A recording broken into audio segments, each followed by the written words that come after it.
I just love it. And the moonshine cherries haven't even gotten I busted know, I out haven't yet. even popped open the bottle. For the 1.2 people watching at home, just got distracted talking about Great British Bake Off. Forgot about the D&D. That's what we Oops. should do next time. We'll just sit and talk for 3 hours about Just Bake talk Off. for 3 hours about Bake Off. Yeah. Yeah, it'll be like the right time of year, too. Probably, yeah. Oh yeah, what were we doing? We were playing D&D. That's what we were doing. Wow. So it was just yesterday, and Are we live? I think we are live. Should I check? We are on Twitch. I'm so on task. Okay, so we're on Twitch. Theoretically, we're playing to raise money for Extra Life. Yesterday was terrible because somebody did DOS attacks on the Extra Life website. So people couldn't get it in to donate. I mean, how cold-blooded is that? I don't even think Wilhelm's Uncle bad. Yummy would do that. I don't think he would. No. But fake Yummy might. Fake Yummy might do it, but it'd be an accident. Because Yeah, Fake he Yummy wouldn't doesn't know better.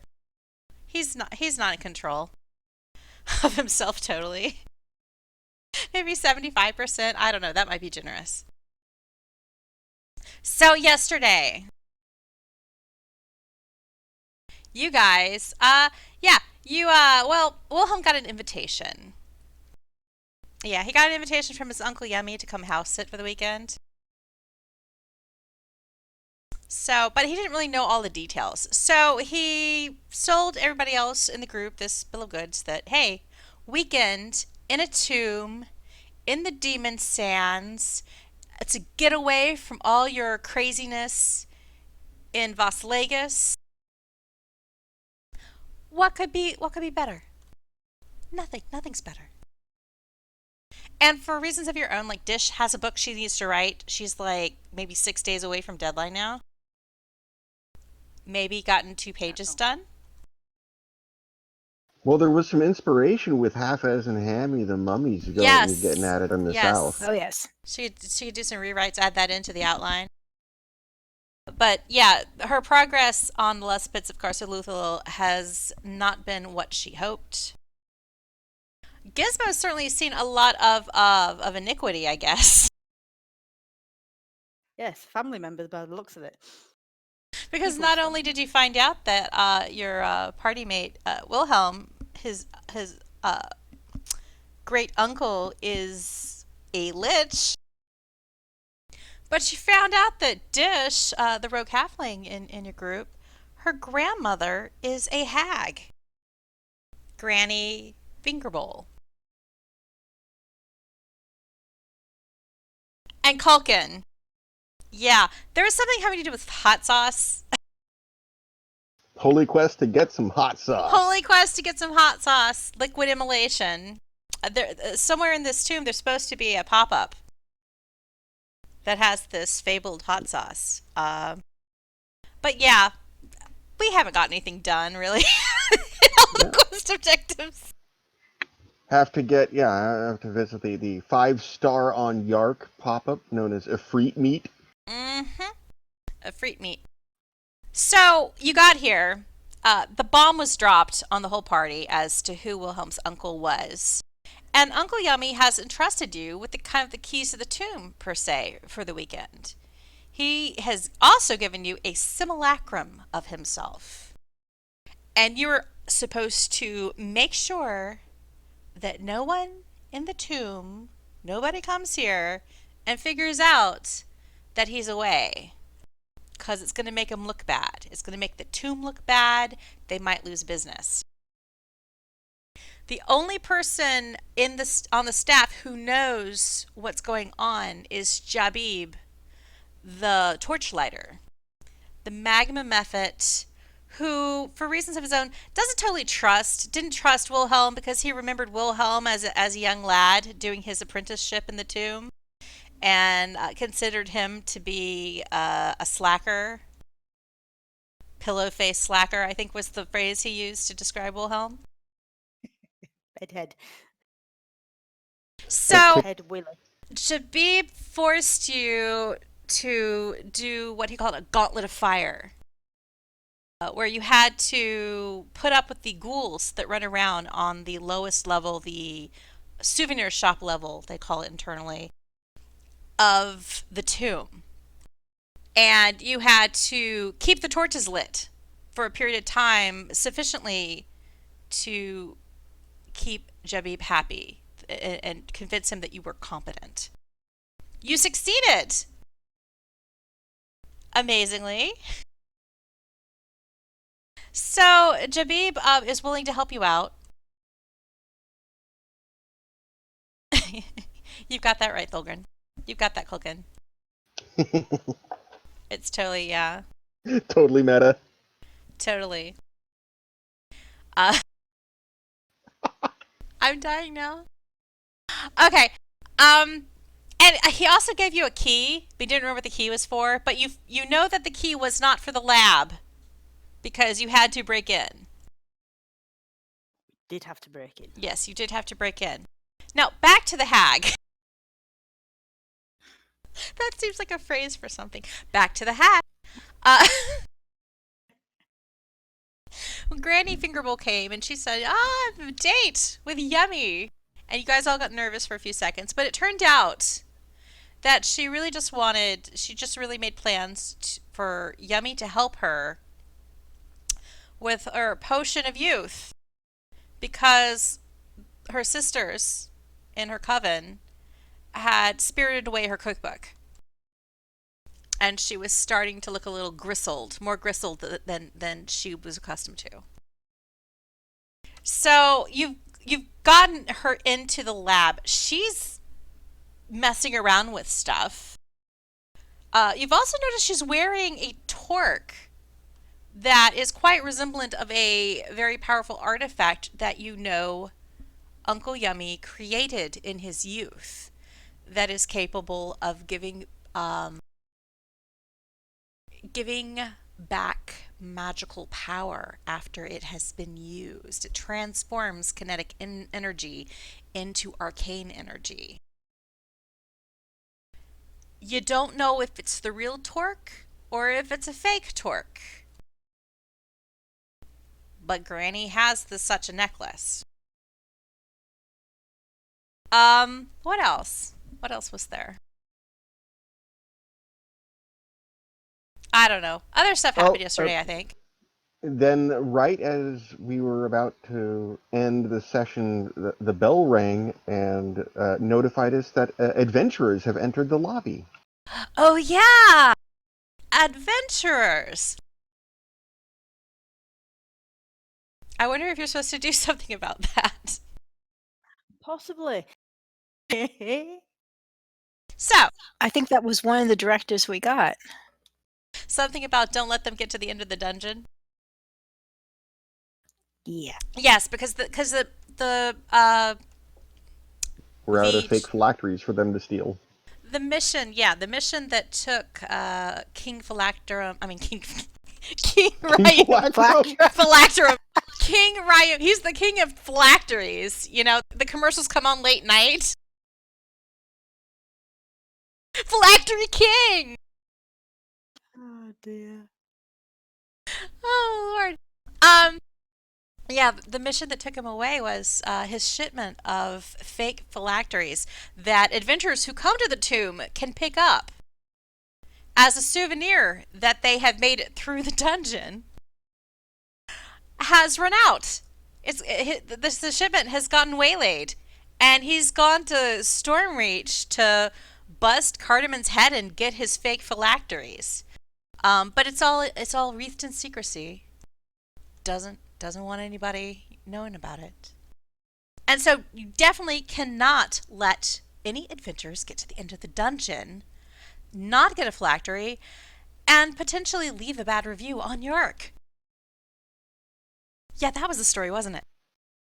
Yep, because you can't keep those negative reviews off Yark. You gotta keep it clean. So, Granny Fingerbowl and her unicorn Gut Sparkle are running rampant in the lab. They're filling around with all the potions that aren't labeled. They really aren't labeled now. Yes, I noticed that. And you've noticed there's lots of cauldrons, whatnot in there.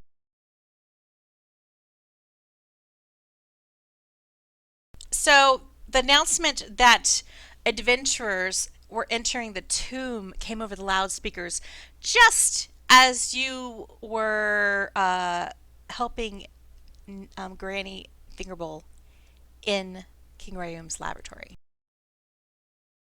So what are you guys going to do now?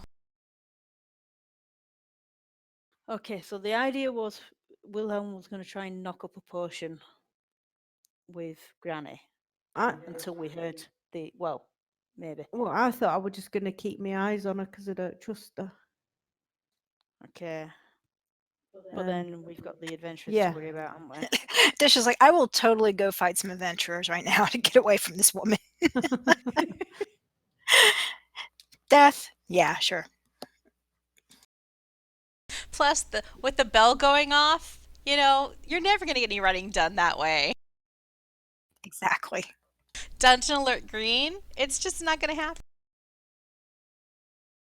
Well, but we don't want to leave her by herself, do we?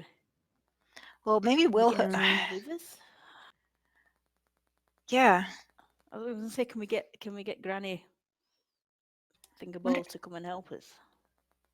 Can the unicorn go stab some people for us? We got to think of a story here why we're doing this. Does she need bone parts for the potion? Oh, yeah, we she could chop off does. his Oh, fingers. she does. Now, she could take a more select part of her body if she prefers. I am feeling slightly sick to my stomach in terms of what poor adventurers we're going to be potentially lopping off finger bones of. But Just some random adventurers coming in weekend trip and then get own bloody hands chopped off. Is this like some sort of escape room thing where they've got to figure out how to work? Yeah. together? A bunch of adventurers go to this wonderful escape room adventure. Yeah, come to this wonderful Turns escape room deadly. adventure. It's called Saw. I never want to do an adventure room now. I don't want to do any escapes. No escape rooms. It's all gone bad for me. Oh no! I'm paranoid now. You All guys I'm have made me thinking is it'd be paranoid. better she takes an adventurer's part than Dishy thing. True. All I was doing was checking out the bubble bath. I was, for the record, the cleric was not plotting severing innocent people's fingers for the benefit of a hag. We're just brainstorming right now. Well, we It's could just- use We're that just as throwing a- stuff on the wall and seeing what sticks. We could use that as a way to get her to come down with us, and then maybe knock her out before she gets a chance to chop in her finger. Maybe. So now you're plotting blunt force cranial trauma to your grandmother. I could cast sleep on her, see if it makes her go to sleep, and then we just carry her back when we're done. Or we could just feed her a whole bunch of random potions and then See what happens. let the potion mixability table have some fun. These all sound like excellent plans. Actually, that sounds like a great idea. Just pour a whole bunch of potions together and be like, here, we made your potion of youth, drink this. And then she turns into a llama. It's only 5 different potions mixed together. Nothing bad can happen from that. Oh dear. One of them may or may not be alchemist's fire. We're not sure. Well, that would solve Yummy. the problem. Fake Emmy wanders over to God Sparkle and tries to ride the unicorn. Right. Legitimate question. Just saying. Because it runs in the family. God Sparkle isn't having any of it, tosses him off, and he Oh no! oh wait, I That's forgot who I'm not talking to. Throws him off. Sorry, British party members. And he lands on the bench, the padded bench, and he laughs. Isn't the term nowadays yeet? Yeets, Yeets him off. yeets him off. as the So kids say. a unicorn. There's some out there. Yeah. Unicorn yeeted yummy. Alliteration. Yes. You notice as you guys debate what to do, I guess you're whispering amongst yourselves.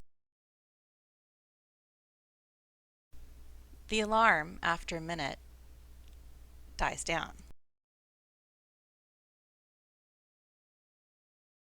Oh, well, I guess that problem went away. Well, has it? Or is it just it notifies you and then goes off? Yeah, or do they just kill all the gnolls?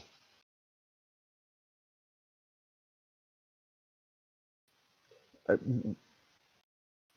Meanwhile, can we take a peek as to what's in the skull-shaped cauldron with the bubbling purple liquid? Would Wilhelm know what's in there? You can do an arcane check. Arcana. Oh God. Shall I do that as well? Yeah. Wilhelm! Yeah. Anybody who wants to do a little pinky taste of what's in the cauldron. I will assist if you do it, because my I'm Arcana is thinking, crap. no, I don't want to know.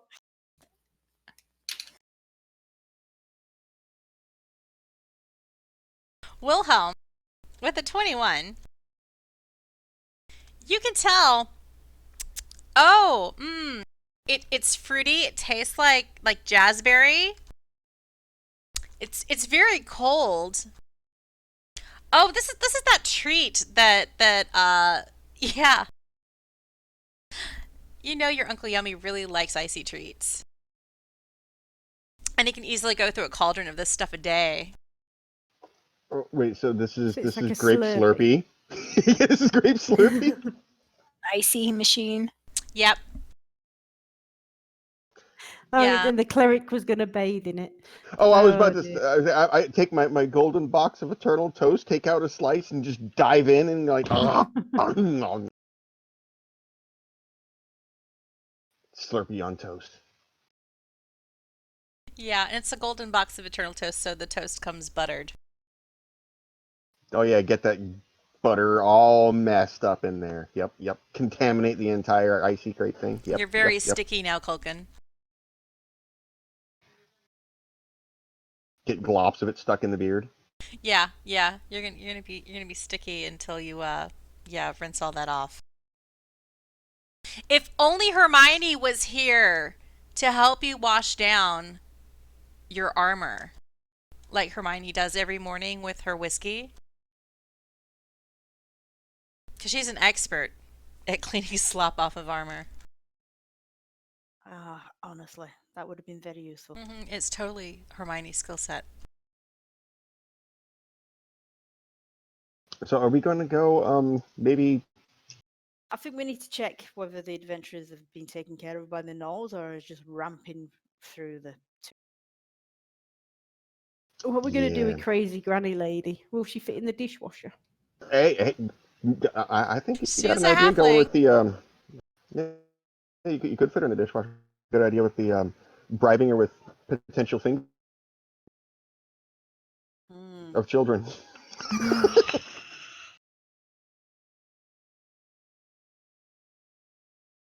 Yeah, I like think we that's should a take her with question. I mean, us. what kind of bone does she need? Right. So I think we should ask her what does she need a particular bone? Does it have to come from a relative? Does she want to come and pick a choice piece of Adventure. Adventure bone. Adventure bone. Oh, that sounds wrong as well. And and just see if we can get her to come with Oh, us. it sounds like a know. porn name. That's what it sounds like. Actually, the first In thing I thought character. of was You need a one. rather adult take on the wishbone. Oh dear. That's not what I was thinking of at all. But now it's now Oh it's too dear. bad. You leave that sweet dog alone. So can we ask her what sort of finger bone she needs? Oh, it needs to be fresh. Usually Well, I And like it. feces?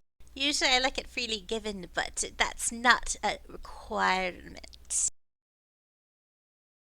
Just needs to be freshly chopped. There's at least Humanoid. 10 finger bones that just walked in the front door you got your pick of. It doesn't have to be a halfling. It can be a humanoid. It's not a racist thing, these elixirs of youth. Everyone grows old, unless they don't, and then their finger is not sufficient. Like a lich finger. There's not like a scrying station or anything in here, is there? Do a perception check. Or insight. I guess insight would be more appropriate for this thing, because you can see everything in the room. I'll definitely take insight But over perception. do you measure anything as being insight through your insight? Do you measure anything as being a scrying station? You do not see any scrying stations in this room. Should we all do this? You can if you want to. I think Wilhelm and Culkin. I think we all need to roll to covered try it. and get some 20s. Oh, and Dish as well. So I mean, if you roll a 1, I'll be just pleased. Oh, But no, nobody sees anything that looks like a scrying station to them.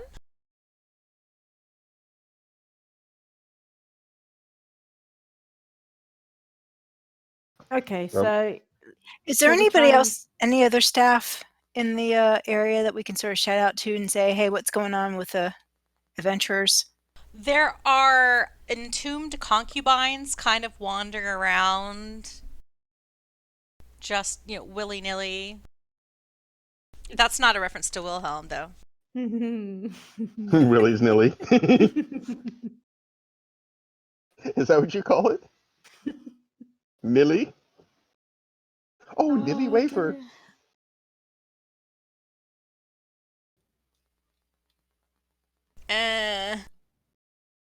Wandering around. dribbling. Old hangers-on from King Raiyum II's retinue. They don't talk much. They just kind of groan. So I just sort of say, what do we need to do? I mean, where's the front line of defense? Are they going up against the... Habib's over here by the portal. You want to talk to him? Oh, Habib. Okay, Sure, that's a new Habib. one. Jabib, I mean, he can fly up Jabib. to where you are. Jabibi! BJ? Oh, God. Y'all are off the deep end now. Oh, sorry, I didn't even think of that. PJ. I did not even go there. No, you straight went there. We started I straight just went there, off the but that rails. totally innocently. Okay, so, So, how about we you want to ask Habib something? What do you want to know? So we heard the alarm go off. What do we need to do? Oh, the alarm goes off whenever adventurers enter a zone of interaction. Okay, so you guys aren't in the business, right? So you don't know what I'm talking about. Right. Well, adventurers entered the lobby, which told everybody in the lobby they needed to assume their places and smiles. Go to work. So once anybody- the adventurers leave the lobby, that alarm goes off. Ah, okay. So They're basically probably we're- wandering around. So basically, we're already screwed. Well, where do they run into the phylacteries? We need to stop them from getting in there or delay that. Well, that's the thing. There's only one place where they run into the phylacteries, but it changes every time the dungeon resets. There's 3 towers, and the phylactery shows up in 1 tower. Do we know which tower it's in? Well, will know when they enter the tower because the alarm will go off again and tell somebody to report for duty. It'll be their turn to go up the tower, fight the adventurers, kill them if possible, and then they can go on break again. Now, how does this work? Are we really killing? Do people really pay money to come here to get killed? Are they reanimate? Are they revivified? Oh, like the staff is? If they kill everybody in the dungeon and survive the full experience, they get fabulous prizes and lots of experience pieces. Experience pieces, they're good for the heart. And if they fail, they die? Yeah, that covers it. So, theoretically speaking, You're never going to get a bad yick review because nobody is going to be alive to put it. Not if they don't survive. No, they get only good reviews. But sometimes people make it through the dungeon and they don't pull the fantastic named item that they wanted. And they can get a bit shirty about it. So you'd only get 100% 5-star review. Would leave a bad one or dead. That's a pretty good business model. You've heard of extreme adventuring? Some people just come here day after day. Yeah. Are you saying they make it a daily task? Yeah. They just love coming to the tomb. I see them running past my torches all the time. Same faces. They don't, they've gotten all of the named items. They don't need them anymore. They just want those experience pieces. So good for the heart. So, then if we were to say, or if someone were to say, chop a finger off one of the adventurers, then, as long as they get killed at the end of it, no one, right? Yeah, all the adventurers that come here, they use strange magic too. I don't understand it. 'Cause sometimes we kill them, and then they come back the next day. It's really strange. It's not like how the gnolls work in the lobby. I mean, King Raiyum, he did up a spell with all the runes that make them come back to life. I think that might be a solution for you to get your granny out of that laboratory. All right. I will walk back over to the lab. Granny, I think we've got a solution to your finger bone dilemma, if you can come with us. Oh, what's that, dear? Adventurers! Oh, adventurers! A potential plethora of finger bones. Oh, well, they do have to be fresh. Oh yeah, currently they're alive, I think. Ooh, even better. Maybe I could make a large batch of youth elixir. Yes. Could last me for a century. Oh, dearie, where are they? Where are these adventurers? I would love to meet them. Take me to them. Come, Sparkle!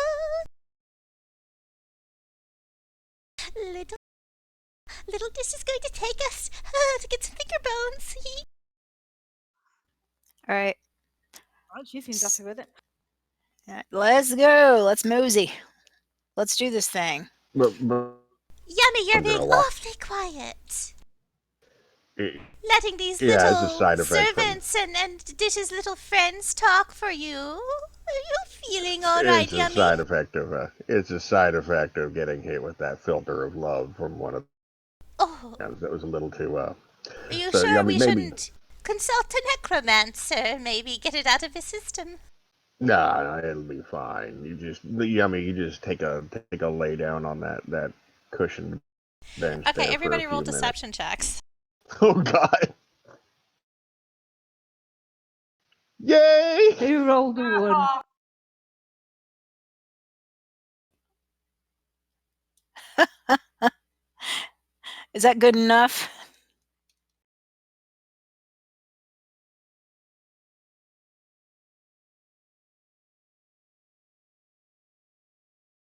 Well, Granny absolutely doesn't believe anything that Culkin says, but the rest of you are okay.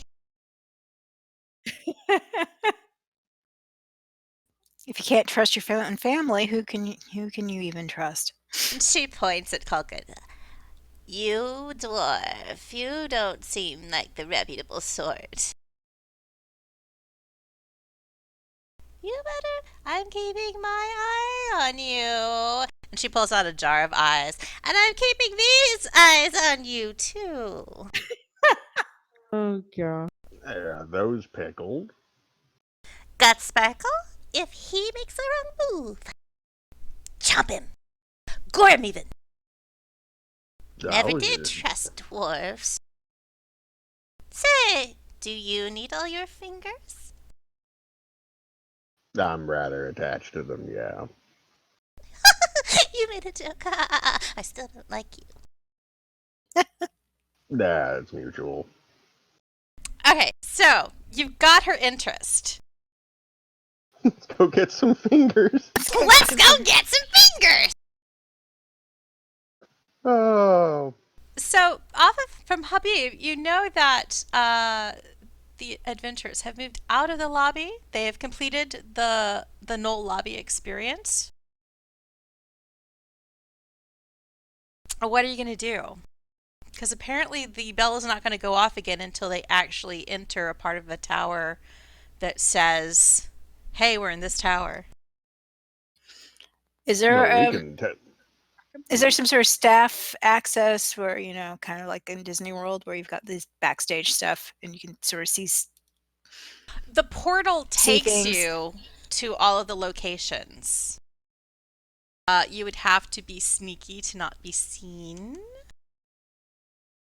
But the portal, you know where the portal takes you on the souvenir shop level.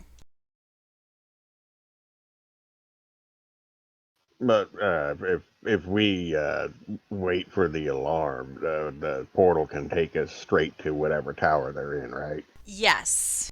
When it's actually kind of interesting how the portal works in that way, because it takes you directly to the sarcophagus where the infight for that tower takes place. So It's kind of like a staging sarcophagus, if you will. So if we could theoretically wait what tower they're in, teleport to the top of that tower, and then go down to meet them halfway up. I think. Something vaguely like that. Gonna wipe some grape Slurpee out of my beard and lick it off a finger.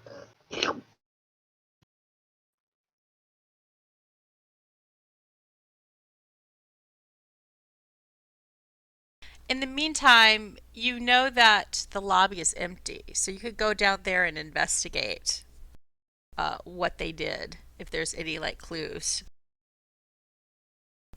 about how many who might be in this, what adventurers might be here.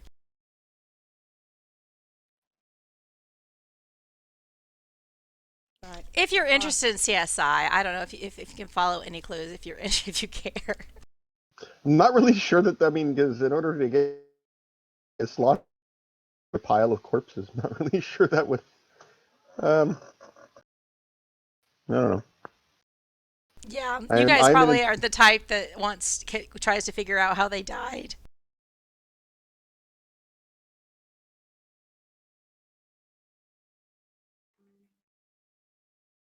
Not exactly the book smarts on that.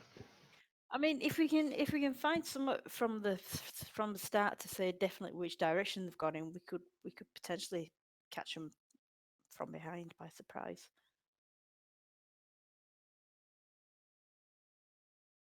The bell goes off again. Okay, this is too long to decide. Warning. Floor trap. Engaged. In the distance, you hear this rumble.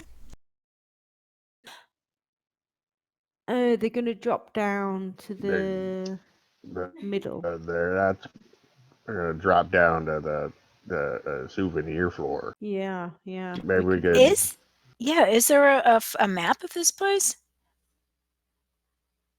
I just realized Kim's the only one who doesn't play DDO and has This is absolutely true. no clue of the map that we all have ingrained in our brains. I will share a link in Discord. Now, for the most part, but there's two places where they could. It depends, doesn't it? Because either they've gone on the ground floor and dropped down to the what I class as like the basement level where the gauntlet of fire was, or they've already started the way up one of the towers and have dropped down. The floor in the tower.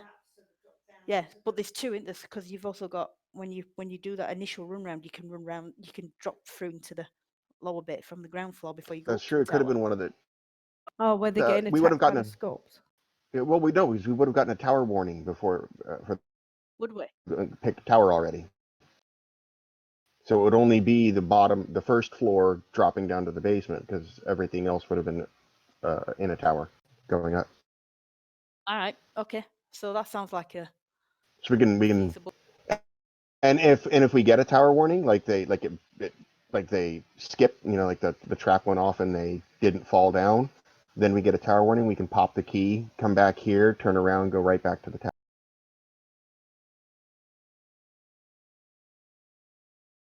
I've been referring to this quest wrong so much. So to everyone listening at home who has no idea what we're talking about, just pretend we just went into Bulgarian for a second or something. We did just went into Bulgarian. I'm going to share a link in Discord. Dish is sitting there saying, "Why is everybody speaking a foreign language?" But the general thing about the tomb, Raiyum's tomb, is the floor where you did the Gauntlet of Fire yesterday, the souvenir shop floor. That's the basement level. There are a lot of trap floors that drop down to there from certain places when you aren't in a tower. Or it drops down there after you have defeated one of the bosses.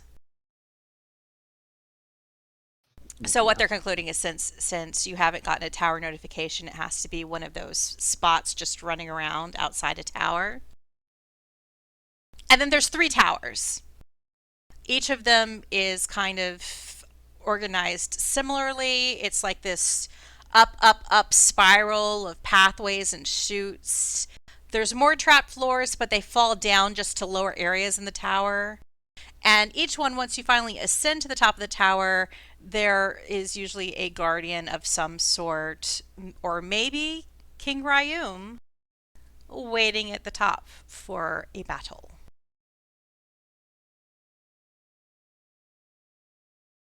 Okay, so souvenir floor. Yes, I think that's a good way to start. I trust y'all. Push the souvenir floor button into the sarcophagus. Everybody loads into the sarcophagus, including the elephant. You bring Granny, Fingerbowl, and Got Sparkle with you. And the elephant is named Choo Choo Pickle Pie. Choo Choo Pickle Pie. Yes, because she wants her fresh bones. Everybody piles in. So Fake Yummy included. Okay, he'll come with. Oh, I thought we were going to leave him on the. Are you going to leave him in couch. the... Okay. Is he going to be leave him expected? laying down. Is he expected to make an appearance? His name hasn't been called yet. Not in the basement. He'd be at the top of the tower. Oh, of course. So he just stays behind by himself in the laboratory. And you guys go through the portal down to the souvenir shop floor. And as soon as you step out, you hear nothing. We hear what? You don't hear anything. Because Okay. you're down on the souvenir floor. And what you see is a trail of dead ghouls winding around the circle. There are a bunch of torches that have been knocked out. So Jabib has followed you, and he's like hurriedly trying to light them all again before, King Raiyum spiritually notices that the lowest floor is dim and the lighting isn't adequate. You notice some of these ghouls have been scorched with fire, much like Wilhelm did earlier with his fireball during the Gauntlet of Fire test. So there's potentially a wizard. Yes. There's a little bit of a noxious smell in the air. Like, it doesn't quite affect you, but you're very concerned about what some of these adventurers might have been eating. They were definitely not eating Kung Pao chicken. And the last thing you notice is there are a couple ghouls that have been spiked on spears. And the spears have just been thrust into the stone of the tomb floor, and they're just kind of dangling there. Well, that's kind of wasteful. You should have picked your spears up and you could reuse those. Gizmo wants to grab the spears. So you like hawk off the ghouls and take the 2 spears? Yeah, just sort of shake it off. Okay, give yourself 2 spears. Does it really look like there's a direction left or right that they went in? Like You can't tell.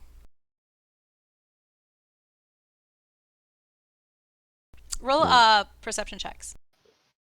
bend over, put his ear to the ground, and try and Do listen we have for anyone anything. we're tracking or anything? Does Ethel have perceptive powers, like if it's a listing thing? Oh, mangoes. Mangoes! Mangoes has got some. Mangoes has keen hearing. Mangoes has keen smell. Oh, keen smell. Sure he has. The dog has advantage on wisdom perception checks that rely on hearing or smell. Who's got Okay, both? so roll a perception check with advantage for mangoes. So that means Just hit the advantage button. Whew. Whew.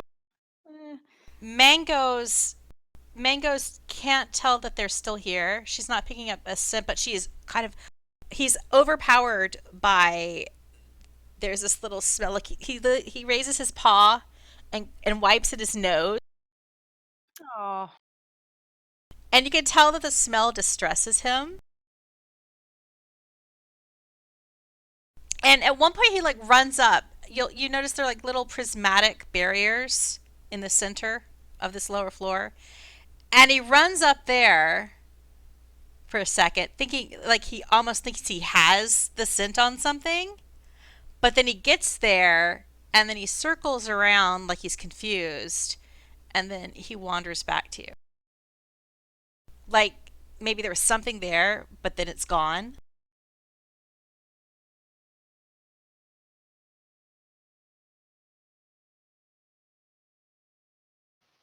so do you think they've been?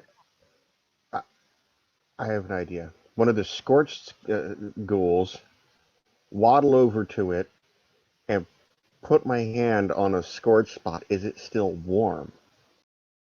Yeah, it's still fairly warm. The stone still feels warm. Are we supposed to be on another map at this point, or are we still in the? No, we're just Okay. theater of the minding it right now because Gotcha. of the time effort of moving you somewhere. So they've gone back up a tower. D-Dod. Well, just, Well, we have- and then just yeah. read too much into it based on DDO.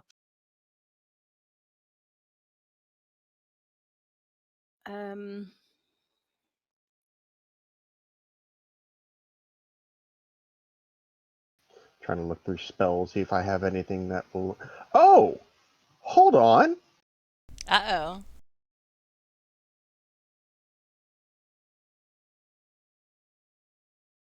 I will sit there, plop my heavy butt right down next to the ghoul, lift up the back of his head in a very Shakespearean fashion, and cast Speak with Dead. Ah. Let me look at ghouls for a second. To see if they count.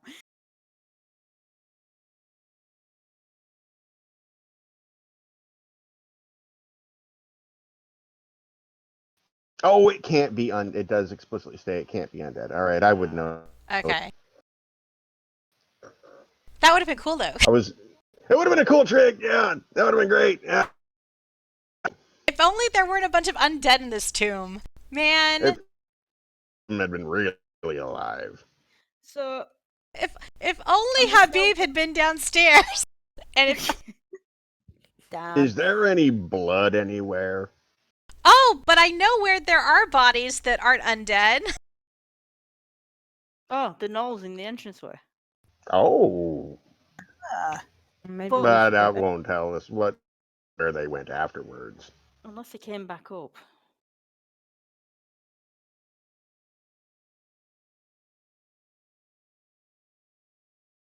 Do we want to try it? At this point, I can't think of what else. Yeah. All right. Well, you got the key. Yeah. So, Uh, you hit the button. Everybody gathers around. You hit the button on your key, and you zap back to the central area. At least we got some spears out. And the bell is going off. When you zip back, it's already been going off. You catch it mid-sentence. Lobby area. Right, so that's back at the start, isn't it, where they come in? Sounds like a plan. Well, let's pop ourselves down there. Do we want to just pop down, or do we want to give them a chance? No, we want to pop down. No, we definitely want to interrupt them. So you go through you go through the portal again to the lobby area. Yeah.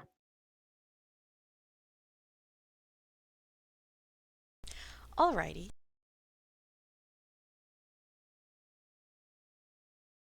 And you're bringing Granny and Got Sparkle. Yeah. You're leaving behind the Lich Simulacrum.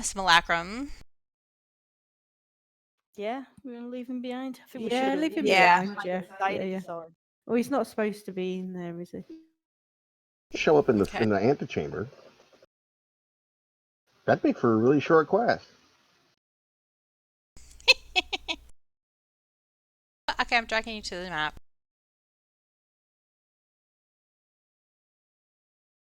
Let me share that map again, just in case.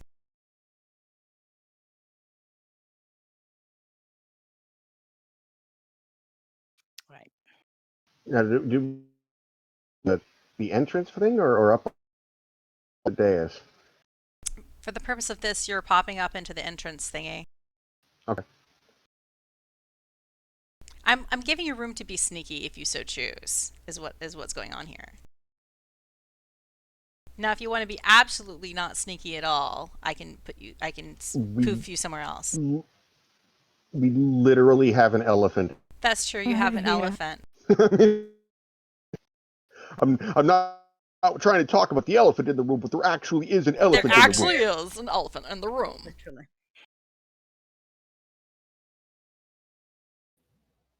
And a unicorn. A dyspeptic unicorn. Sparkly unicorn.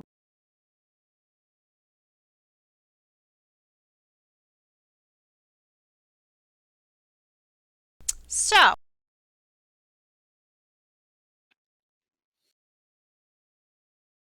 So I just told Choo Choo to sort of stand still like a statue. Maybe they'll think he's a big old elephant statue.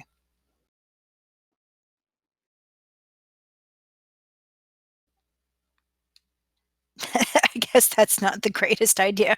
I don't get a lot of approval for that.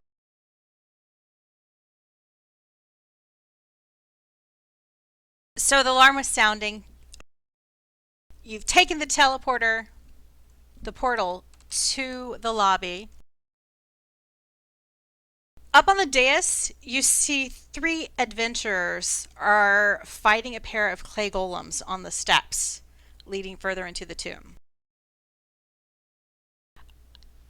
In the tomb itself, in the tomb itself, between you and the dais, you see the Gnoll army has been devastated, and several more of those gnolls are spiked atop spears amidst a bloodbath of scorch marks and little poofy clouds. The adventures that you see, there's a drow painted with Volcrum drow tribal markings, shooting these ineffectual little noxious clouds at the clay golems.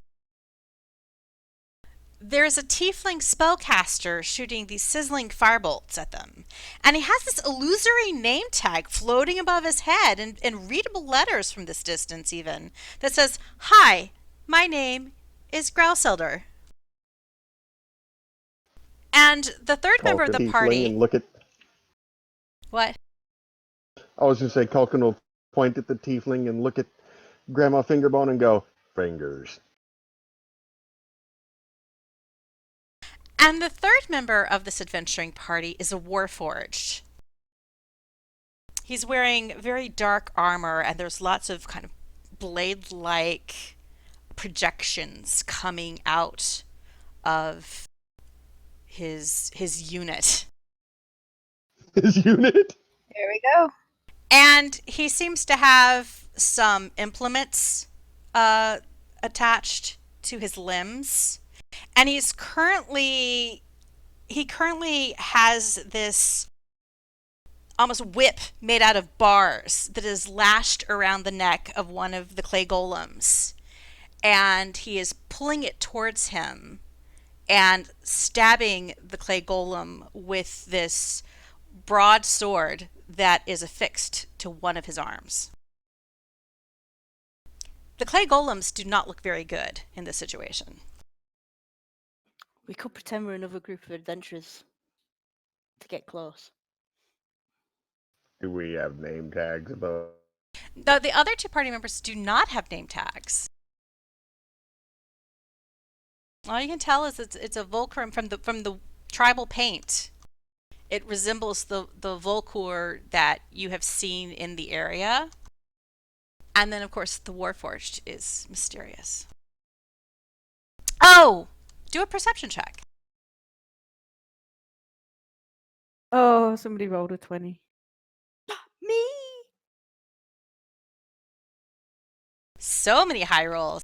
So the drow doesn't look really... They're kind of like poofing these little noxious clouds towards the clay golem, but you can tell that the clay golems don't care, and they're all focused on the Warforged.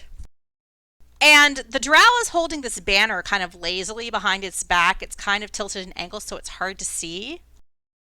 But Wilhelm and Gizmo and Culkin can all make it out. It's a black banner, and it looks like this.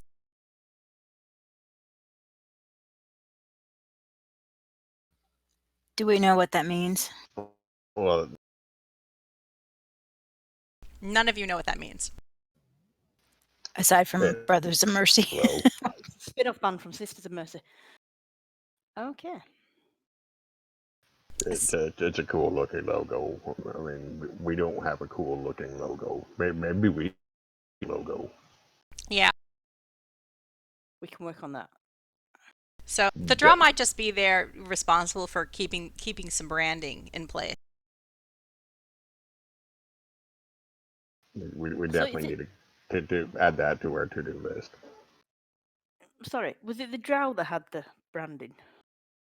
He's holding the banner. He's holding the banner. Yeah, he's got the banner kind of like, and he's not holding up straight. He's being he's kind of like, not good at his job. So he's got it like at an angle. It's kind of dangling behind his back, so it's hard to see. And then he's kind of ineffectually poofing out this little noxious cloud with the other hand toward the clay golems, and they don't care. Right.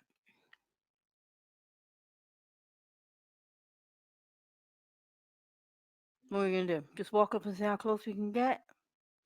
Charge him? I think we should say Grandma Fingerbowl on the tiefling. He's got fingers. And horns. And horns. Yeah, that might be useful.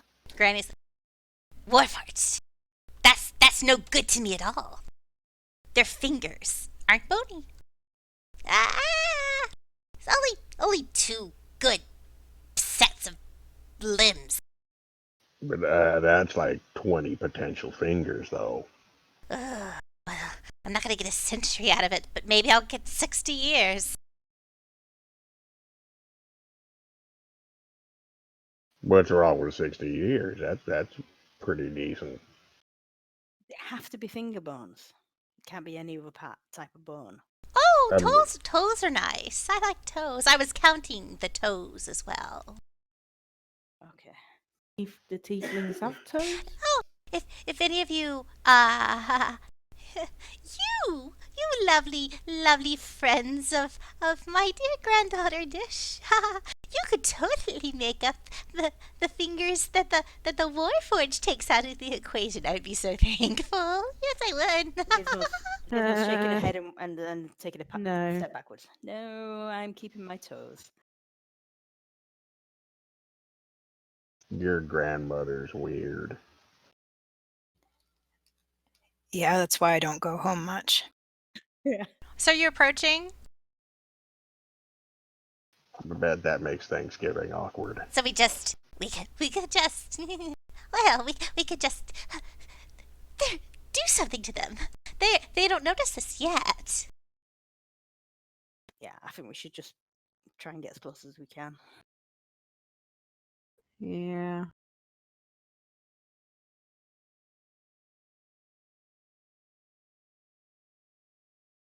Just checking. We Yeah. could, Shall we? let's go. Yeah.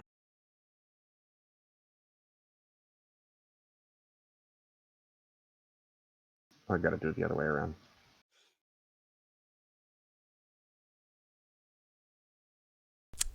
Everybody, roll stealth checks. Who's moving? Not? I know I'm gonna fail. Ugh. Oh dear. Yeah, So, yeah. do I need to roll for? I'm going to assume that we can leave the elephant sitting where he is. Yeah, you can totally leave the Right now. elephant where he is in the I room. think so. I don't know how well the elephant can be stealthy. Given the elephant the elephant stealth behind immunity. Put the elephant behind the pillar. Just like Behind a pillar. hang out on either side. He can be like in a little antechamber, like Fill the whole alcove. yeah. Just the tip of his trunk is visible through outside of the little antechamber as he waves it around. So, let me roll for Granny and for Gut Sparkle. There's a one. Yeah, there's a one. That was Wilhelm. I had a drink. No fears there.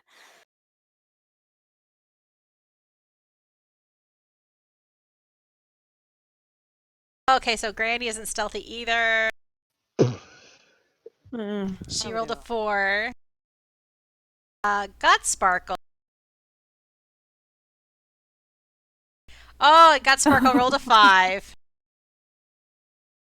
So everybody, except for Dish, makes this huge clatter. Dish is safely ensconced with Ethel behind a pillar. So they don't know that she's here yet.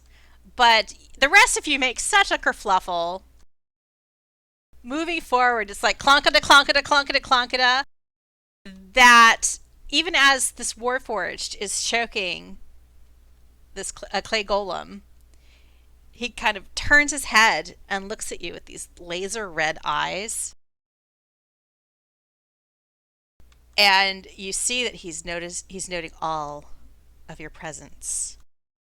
And you hear him call to the others, "We have company." Gizmo's gonna like raise a hand and wave and say, "Hey, this is our time slot. Brilliant. What are you guys doing in here?" I'm assuming you're gonna make me roll for that. The tiefling shoots off another firebolt at a clay golem, and you see it collapse. And the Warforged finishes off the other.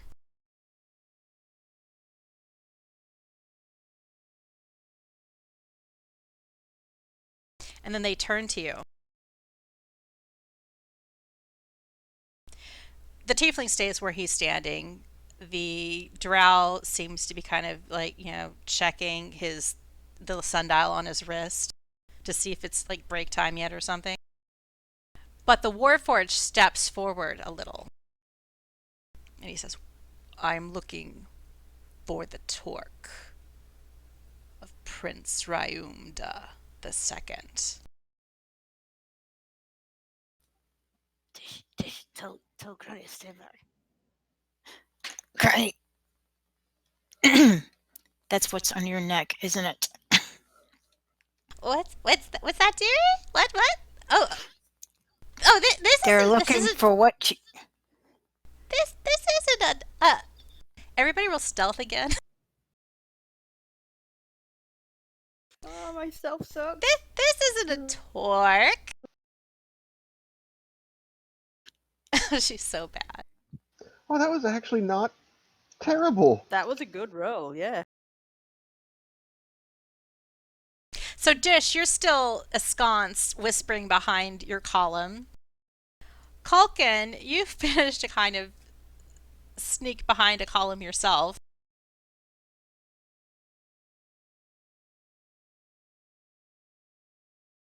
Wilhelm's magnetic sexuality just means that he can't hide even behind a column. Oh, see, I just had the mental image that he walked up to the column and like banged his head against it while trying to hide. Yeah, like he was trying to, Mission but like Impossible. stubbed his Ow!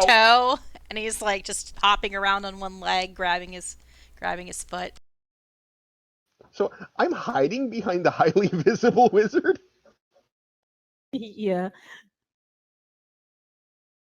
Hopping around. Wilhelm's over there, hopping around, clutching a foot. Oof, oof, ow. And you're like behind the column. Maybe a little bit this way. That way there's no direct line of sight from the Warforged.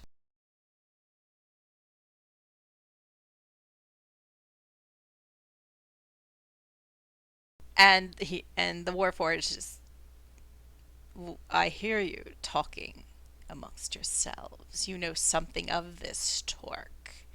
And you see the kind of barbed whip that he had around the clay golem earlier is slowly retracting into his forearm as he walks toward you. Or did she cut out for everyone as well? I think I cut out for everyone. Where did I cut out? You see that the barbed whip that he had wrapped around the neck of the clay golem as he garroted it to death is now retracting into his forearm as he walks forward more toward you. What do you know of the torque?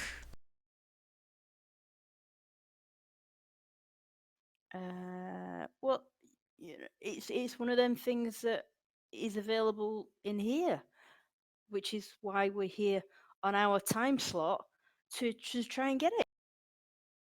Why are you in our time slot?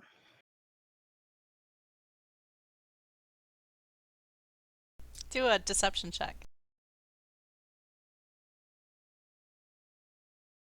Oh, fuck.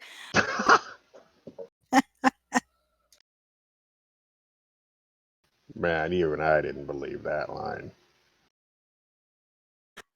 Oh, screw it. I get my dishwasher out and chuck it at him. No, wait. He actually rolled less than you on perception. I shifted, I grabbed the dishwasher, and then I just let it settle back on my back. Time slots. Yeah, did you not book? Did you not have to book to do the tomb run? You know, to get your loot. I wasn't aware there was any sort of organization that required scheduling to come into this tomb. Wait. I'm gonna have to break stealth for this, but run kind of speed waddle over to the other column, and they don't know this is an adventure thing, like a business. Oh shit! No, they don't. Crap. The Warforged is obviously confused. It doesn't matter. I need the torque for the Lord of Blades, and I will find it and take it for his glory. That sounds kind of bad. So should we kill him? I think going back to chucking the dishwasher might be a good start. Yeah. All right. So... Yeah, but he might steal some parts from the dishwasher and upgrade himself. So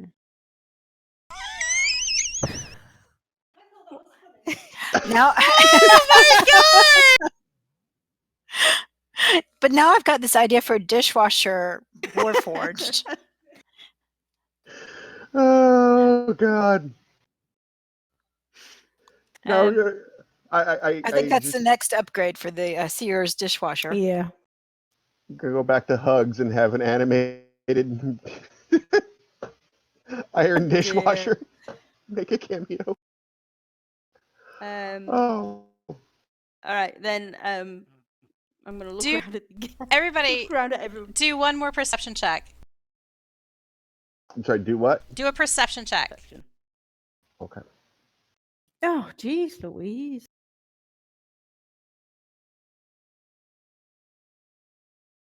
Okay. Dish, you sense danger. And you huddle. Yeah, I've been sensing that the whole time. You huddle behind. You think that the Warforged is ready to do something. Culkin, you also think the Warforged is ready to do something. And Gizmo. You see that the Warforged is making a move. So roll a dexterity saving throw. Gizmo. Hold up. Had to be dex, didn't it?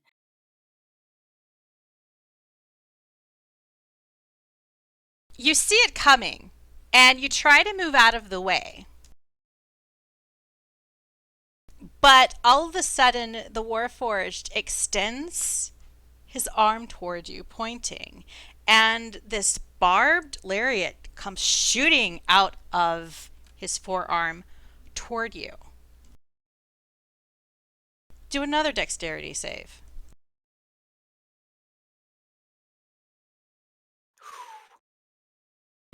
It lashes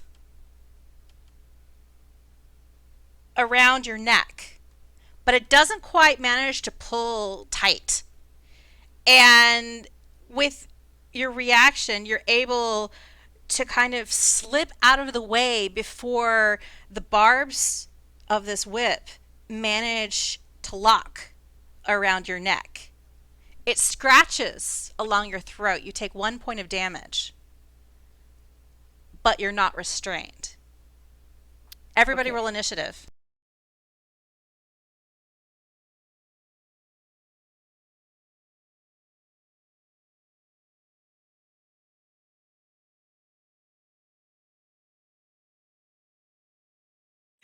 My dice hate me tonight. What's that about?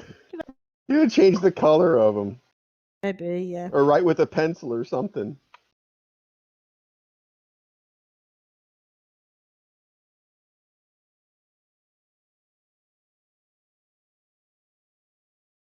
Dish, you're an 18. So Ethel and Choo Choo Pickle Sparkle is an 18. I guess it was a 12, so Doggy Doggy is 12. I don't know. I kind of like Choo Choo Pickle Sparkle. I like all the words that go with Choo Choo more than pickle pie. I like Choo Choo. Well, I like pickle poo, but that's just me. Oh, Granny needs to roll.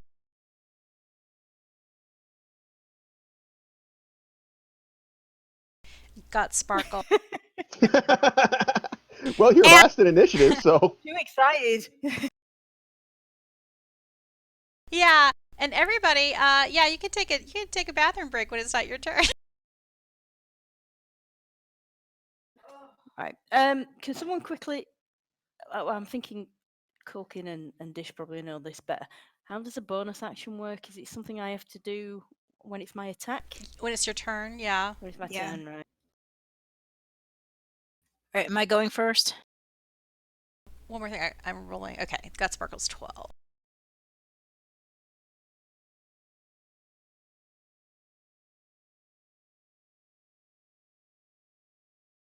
Yeah, I think it is Dish's turn first.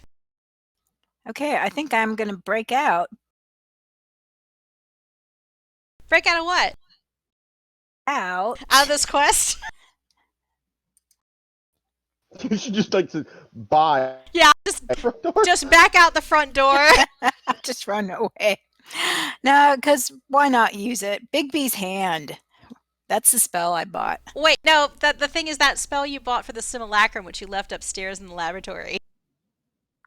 Oh yeah, it's not one that we can use. Oh. What? Yeah. That was the thing, is the spells were spells that for the simulacrum, okay. has access to. Alas, all right. Alas, Nanny. you left him upstairs in the lab all by himself. Wilhelm! Wilhelm's gone for. Yeah, Wilhelm's. Wilhelm's peeing behind a column. Well, you know what? So can I, do we have my critters? Namely, do we have Choo Choo on there? Yeah, Choo Choo's available. Um, Oh, did I not? I thought I updated Choo Choo.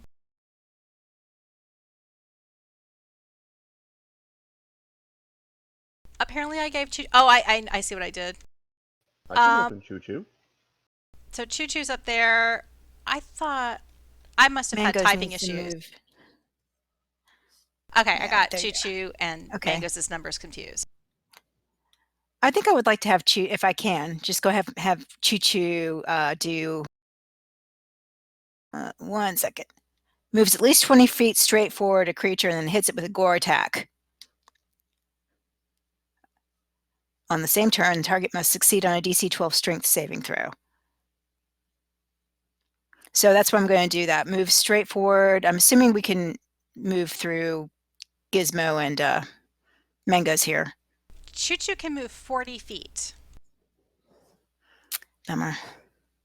I just checked. It doesn't look like Choo Choo has multi-attack, so to move further, you would have to dash to move further than 40 feet. Mm-hmm. So what's the distance? 25? 25. Uh-huh. Then you can totally we're gonna do this. charge that Warforged with your elephant. We are going to do this. I'm really happy I got to say that sentence. All good things when it comes to buying an elephant. You can totally charge that Warforged with your elephant. And you do still have access to Choo Choo's page, right? Yes, I do. Okay, cool.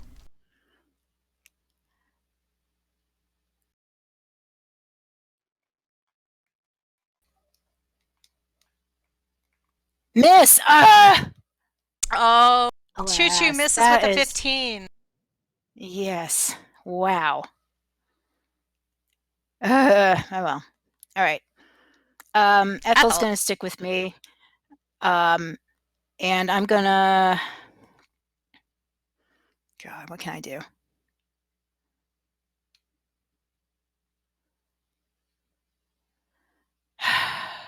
Let's see. I think all I can do is dash to get into range to shoot him on the next go round. So that's what I'm going to do. Okay. And Ethel's just gonna hold. I don't think there's anything Ethel can do right now. I don't think Warforged are going to be susceptible to snake bites. And you're holding your action too? I moved. I mean, Well, you can did I dash just as not a do a bonus dash? action as a rogue, so you can totally move, Yeah. dash, and then shoot. True. And your That's right. ranged weapons totally are within range. So Okay, well, that's right. So then that was a dash, and then okay, we'll shoot him. now you won't get a if you dash as a bonus action, you can't do a bonus action with your bow, with your fancy bow, but you can still attack with it.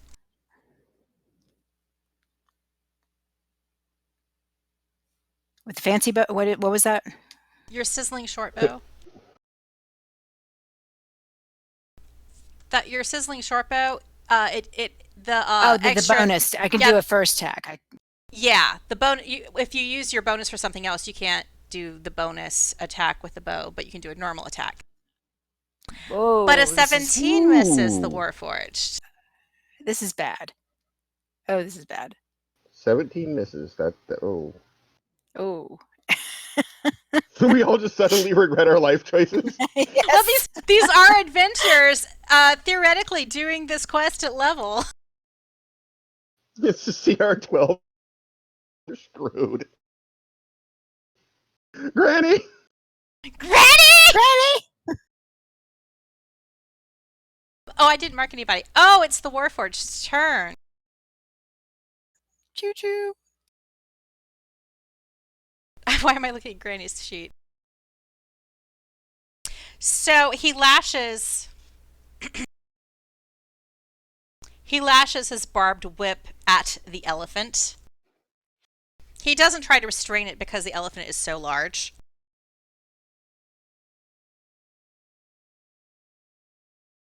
And he hits Choo Choo with it. Does 7 damage. And then he stabs at the elephant with his sword. Misses with a 9. And then he walks away from the elephant like he just doesn't care. Oh, good. He walked away? Yeah, he just brushes past this elephant. So the elephant does have an opportunity attack. For now. Part of me is like, maybe we shouldn't. Maybe he's gonna just walk off and like disdainfully walk away from us. And he's positioning himself. Like, Wait, screw these that's not where guys. he's moving back up the dais. So what is let Choo Choo make her attack. Okay. No way! Oh, yes. God damn it! I was totally gambling that there was no way you were going to hit him. Whoa! Oh, man. Partially resisted. Holy cow. Wow. Exactly. Mangoes is excited. Mango says, "Good job!" I hear the sound of a cherry being eaten. Yeah. My cherry of shame. I chose poorly. I gambled and lost. There aren't any side effects to that stomping. Like prone checks. No, the only thing that is if I did the trampling charge was the only thing that had a side effect. Okay, the trampling makes somebody prone, but okay. All right. Well, that was a poorly executed turn for the Warforged. That'll teach you to be blasé. Oh, let me get Fake Yummy out of here. Because he's up in the lab. By himself. Yeah, it occurred to me as soon as we left into here that it's like, maybe we shouldn't have left him unattended in the laboratory. That may have been a poor choice on all counts. But he wasn't supposed to make an appearance here, so. Well, I know, but but then we're gonna go back to the lab, and what condition is the lab gonna be in?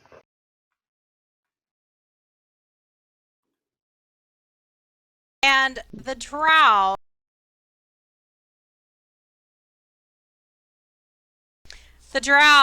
sighs, drops the banner, steps forward a little bit. Someone grab the banner. And then he makes motions in the direction of Gizmo. Towards Gizmo's dishwasher.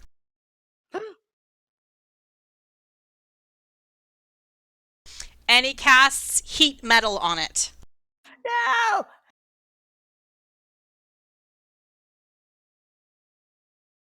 And since you're in contact with that, you did pick it up, right? It's on my back. So that's content. I mean, that's contact. Yep. Okay, it's on your back. Do a Constitution saving throw. You take 2d8 fire damage. Hang on, I'm finding it. And it's so hot you have to drop your dishwasher off your back. Or if you try to hold on to it, you're going to have disadvantage. No, I'm going to drop it. And you're not, I'm not scrolling up to you. You're not resistant to fire, are you?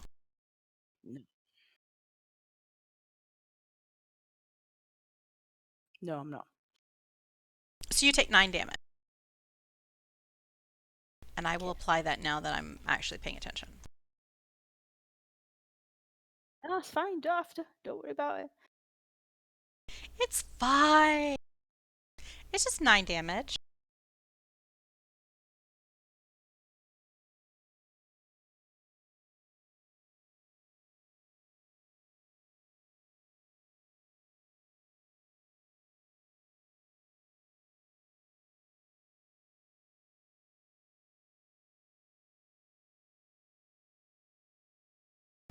And then I'm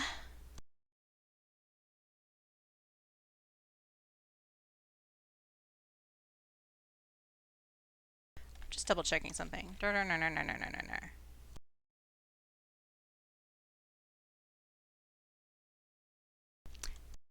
That's going to be the drow for now.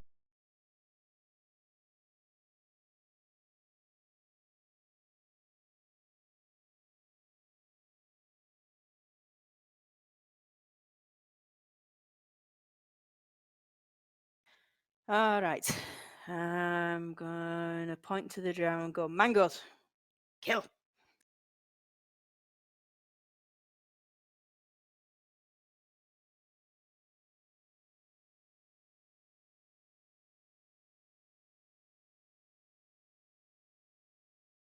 All right, you hit the drow with a 21. And Mango's bite does 4 damage. Oh, dear. Right. There's not much else he can do, really.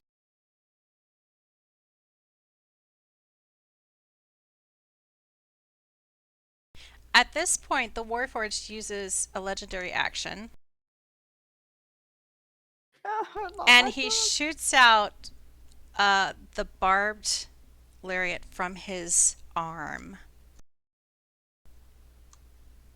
And aims it at Gizmo again.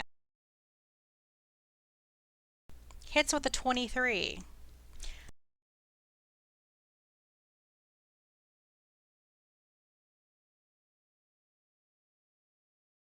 Did we lose you again?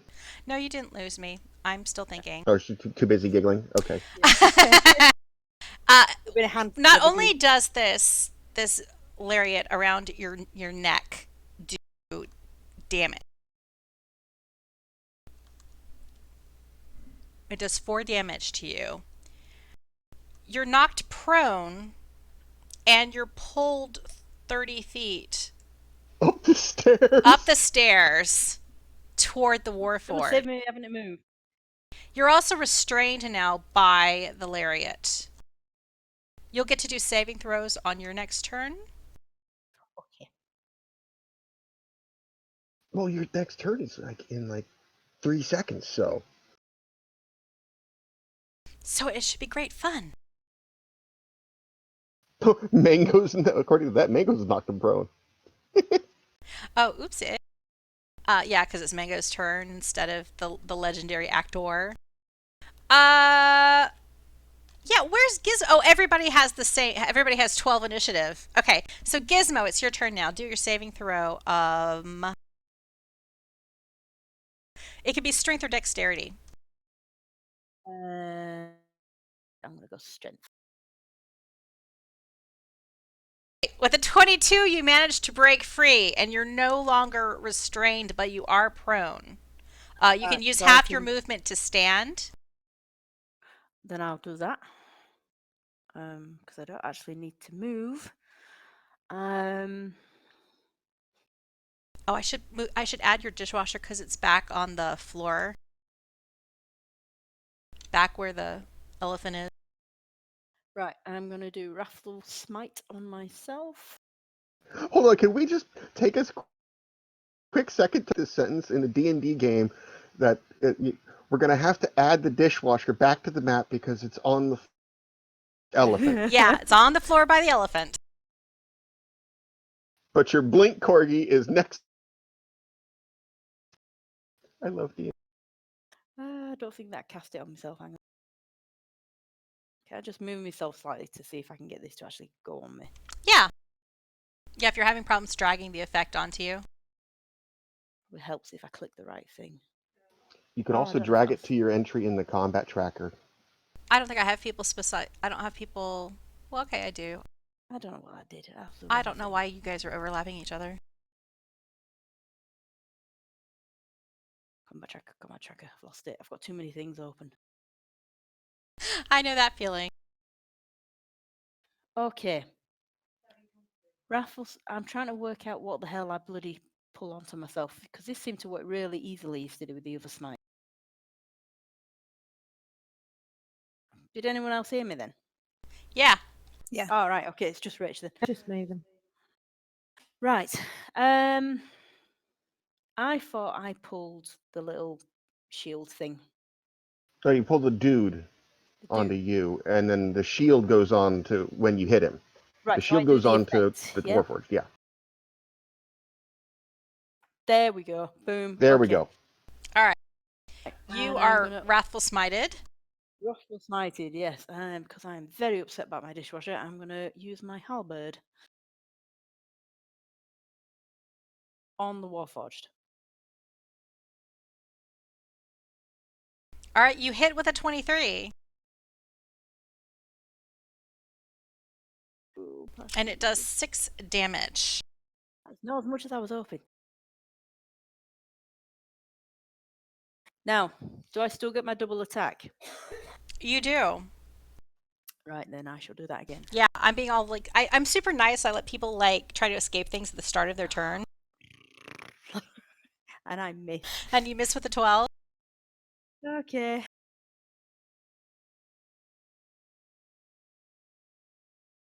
Not much else I can do. At this point, well, I've lost it.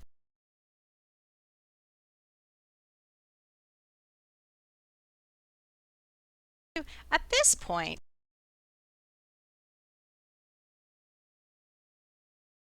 the drow takes a legendary action and shoots a little cloud of poison spray at you, Gizmo. Do a con saving throw.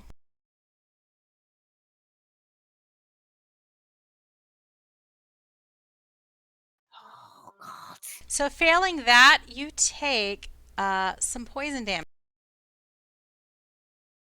See, this is what happens when I try and get all bloody creative.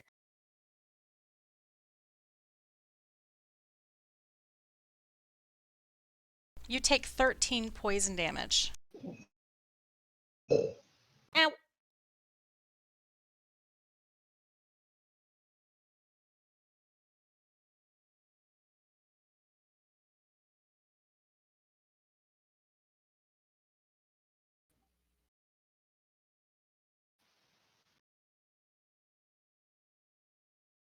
Oh, we just got a donation from Extra Life. Oh, cool. Oh my god. Am I to Give me some pity? hit points back. Let's see. What kind of wild card are we gonna get? Please, no more legendary actions. Oh god. Well, let's hope nobody asked for a spawn. Aratrikos randomly appears in the middle of the area.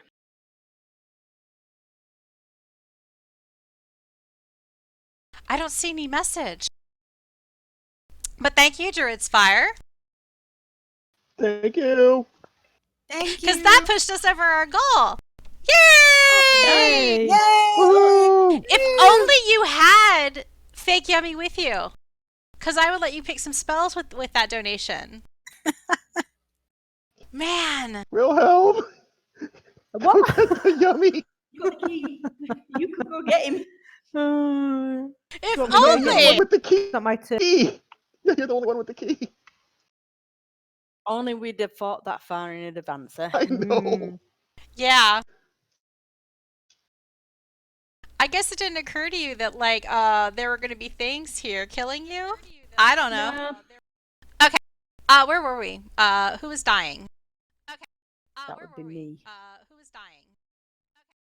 Glad I'm consistent across all my characters. And I have died quite a bit in DDO the last couple of days, so it's obviously a thing.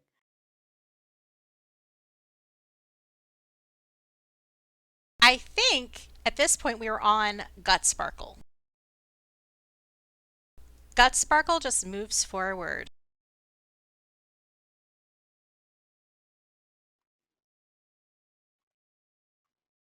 Gut Sparkle starts moving up the stairs. You got some zoom for a flatulent unicorn. Maybe that's Let's what gives see. him the zoom. Oh, Gut Sparkle takes a dash using one of Gut Sparkle's attacks, and then for another, targets the tiefling with its horn. And misses with a 12. So disappointing. Let's see how many attacks. Okay, that is Gut Sparkle.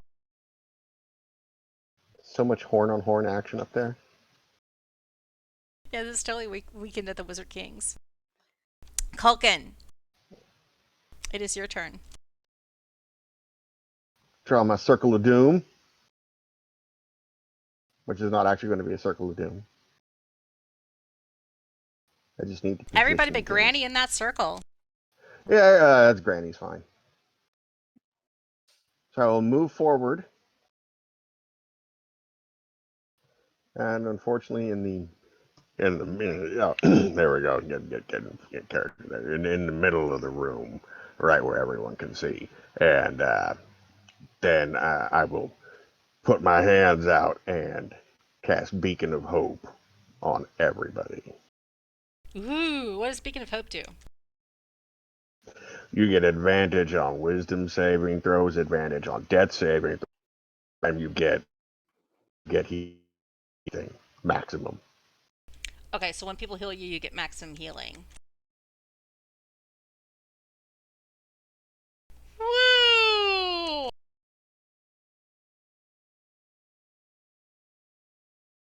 Did I miss anyone? You notice that when you cast Beacon of Hope with Gut Sparkle in the area, Gut Sparkle seems a bit phased by this. And you see the unicorn throw up. Oops. Now, the vomit does kind of look like a murky rainbow. But the unicorn takes 1d8 damage. Aw. Well, it doesn't actually do any healing in itself. Yeah, but it's like Oh, but it's still it's the positivity of this Beacon of Hope that is just not sitting well with this particular unicorn. So the unicorn takes 4 damage. And let me just double check Beacon of Hope real quick. Yeah, it itself does not do any healing on itself. Okay. And I That was a leveled spell, so I have no... Yeah, It's I like got nothing left the on unicorn for doesn't bonus like actions. hope. The unicorn's And so very that's my turn. pessimistic. Oh dear. So he's really dyspeptic. Totally.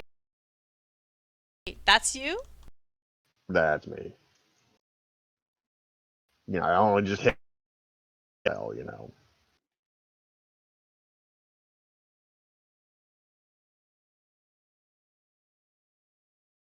Come on, Granny, come and get your fingers.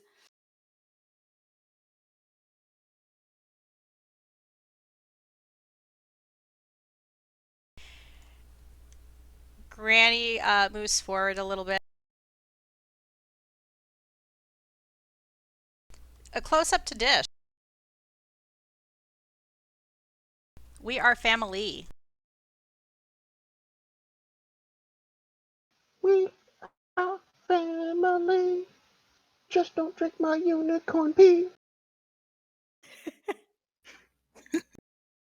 So she's more than 30 feet, less than 60.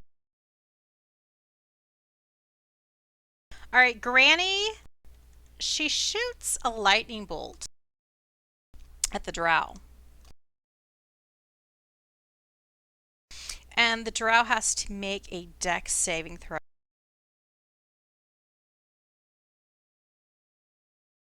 The drow rolls a 19. Is a 19 good enough? It is good enough. So he saves from the lightning bolt. That silly drow dashes out of the way. Let's see, what does lightning bolt do? Does it do anything if you dodge out of the way? Half damage unless they have evasion. Anyone else think that possibly Fulgrim has the encyclopedic type memory?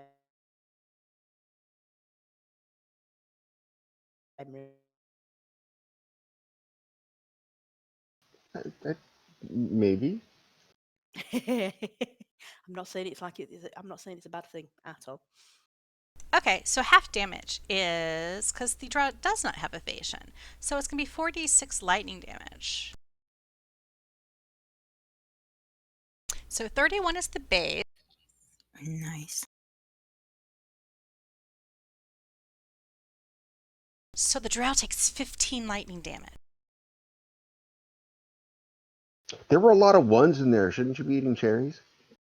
That's damage roll. Nice try. Hey, it was worth a shot. It was. And then Granny, not being happy with how that happened, how that went. I get so nervous whenever she sits there and just starts scrolling through things and it's quiet. Granny has multiple attacks. Here's the To be thing. fair, she's So, scrolling Granny stuff, so hopefully. oh, I see now. Okay. I should have been using something else to do this. She's going to shoot a firebolt at the drow.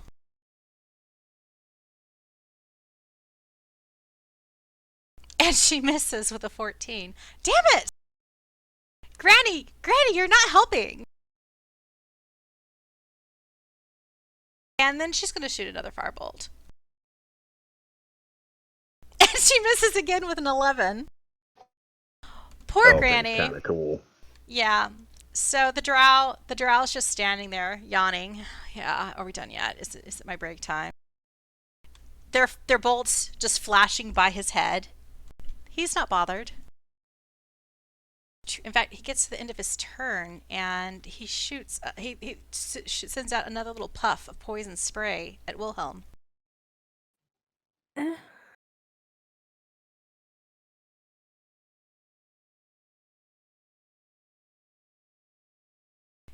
And Gizmo. I said Wilhelm, but I didn't mean Wilhelm. I meant Gizmo. Wilhelm was I was panicking gonna on say. the other side of the office. Yeah. Hang on a minute. Gizmo gets some poison, but Gizmo fails his check, and he gets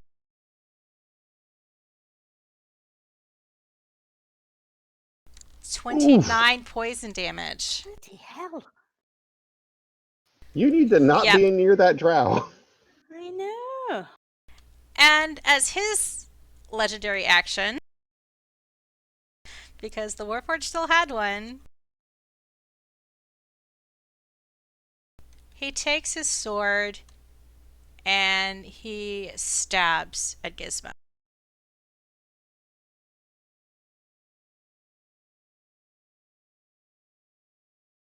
And he does a critical Oh my hit. no! Oh. No! Yep.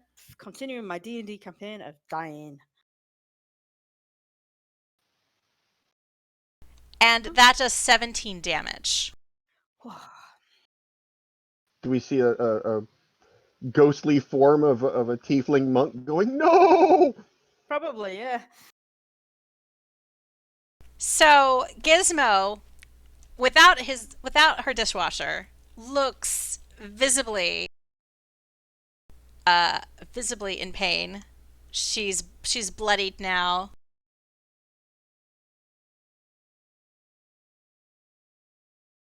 The tiefling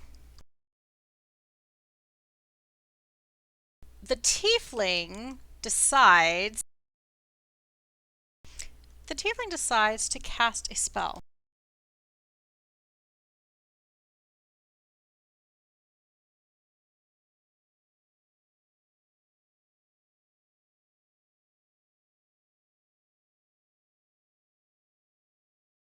Kind of aiming a fireball toward Wilhelm. I am outside that Oh. circle. I am fine with that. Gee, thanks. The dishwasher is in the range of this fireball. So now it's going to be really heated. Whoops! The elephant is outside of it. So it's Granny, it's Dish, it's Ethel, it's Wilhelm, it's Culkin. Would my dishwasher not get protected by the column? Well, your dishwasher's already being melted by the heat metal spell. Is that still ongoing? Oh, yeah. Oh, crap. Yeah, it's concentration for a minute. Unless we can break their concentration on it. Yeah. You guys do dex save throws.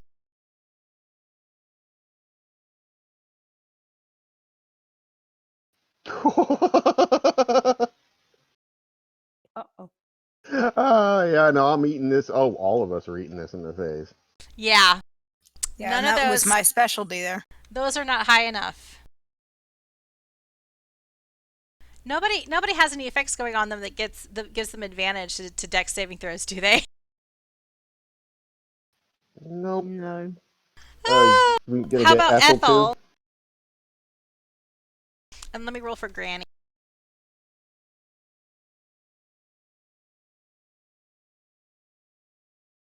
Oh yeah, Granny rolled a 5. The snake is fine. The snake takes half damage. Pet armor. That's what it is. Pet armor. Half damage to Snek. Oh, the tieflings. Oh.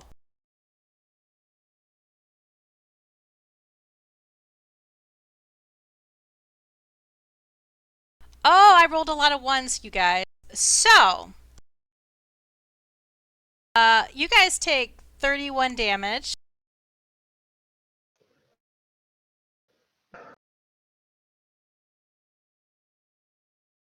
I need to double check.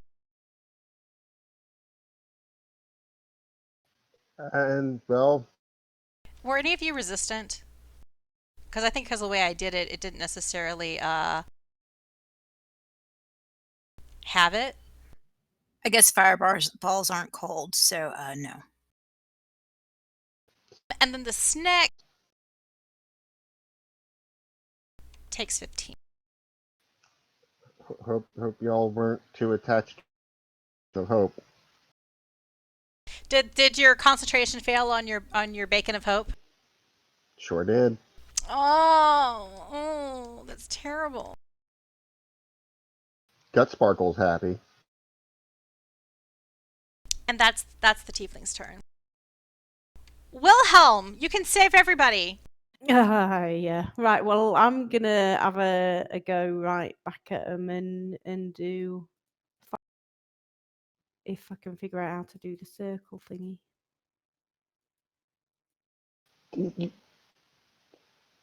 Would Wilhelm know that tieflings are resistant to fire? Meta. That's why I'm asking, would he know? I don't know. We can have him make an Arcana check. Do an Arcana check, Wilhelm, and if you get a 13 or higher, you know that tieflings. Of course, not all tieflings in Eberron are resistant to fire. Oh yeah, Wilhelm doesn't know squat. Yeah. There aren't a lot of tieflings that hang out at this tomb. Not a lot of tieflings in Drowtown either. So Wilhelm's going to fireball back. Oh, and your circle is control and both mouse buttons, by the way.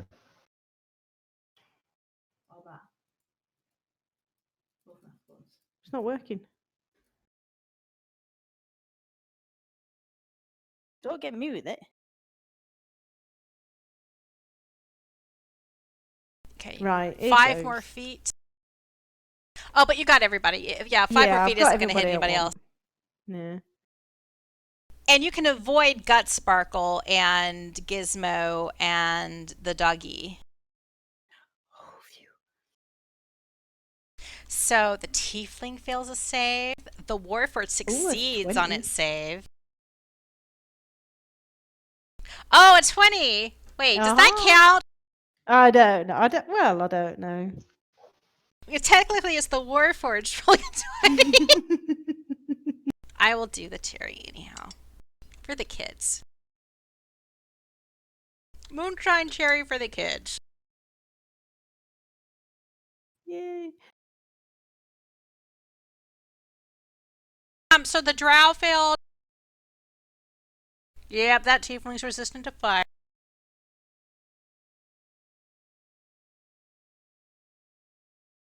The warforged saved.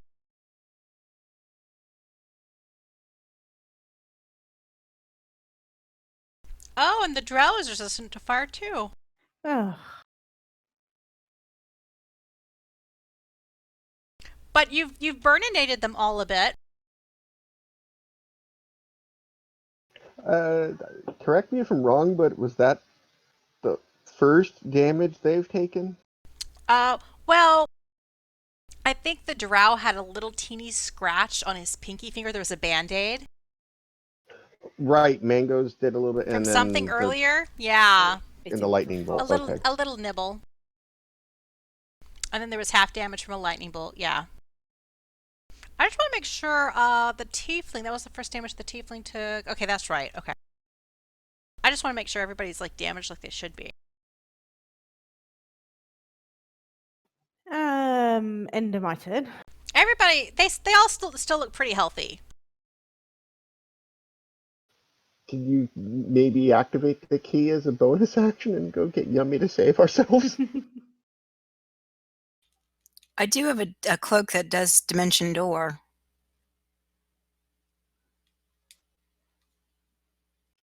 So Dish could do that too. You could run over to Wilhelm, get the key, and then go do something.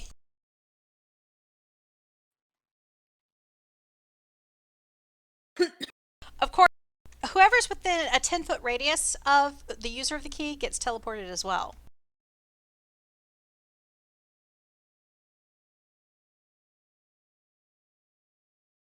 So do we want to get Dish to use the teleport thingy, the cloak of whatever it is, to go get him? That's So we the don't all door. It won't go? send us. All it'll do is take us to the entrance, won't it? Yeah, the detour just takes you to the yeah. entrance. Yeah. Well, I mean, that's in game. For her, she could move like, what, 30, 40 feet away, a certain distance away using the spell. Pretty sure it's 500 feet, but you have to know the space.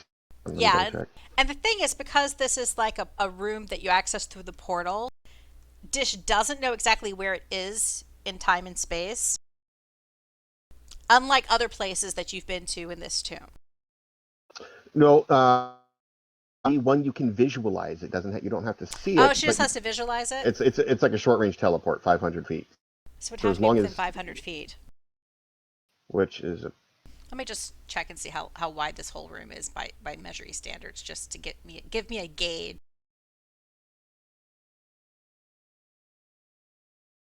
Okay, so I'll say it's between. She could use it within, but she'd need the key to get back. But you could totally dimension door to the room. Wait, we just have pushed. No, aren't we activating the sarcophagus by pushing buttons on Yeah. it? Yeah. Mhm. Okay. Yeah. Yeah, so Okay. just detour in there, run over there, grab this Yummy, little thought in my go mind back, that push the that button. somebody had to be actually holding the key to like use that, but it's cool. I mean, we didn't have the key until after we'd already used it. But you were with someone who had a key. Oh, that's true too. But no, this totally works. This totally works. Dish can detour there. All right, so Get I'm trying Yummy. to find the.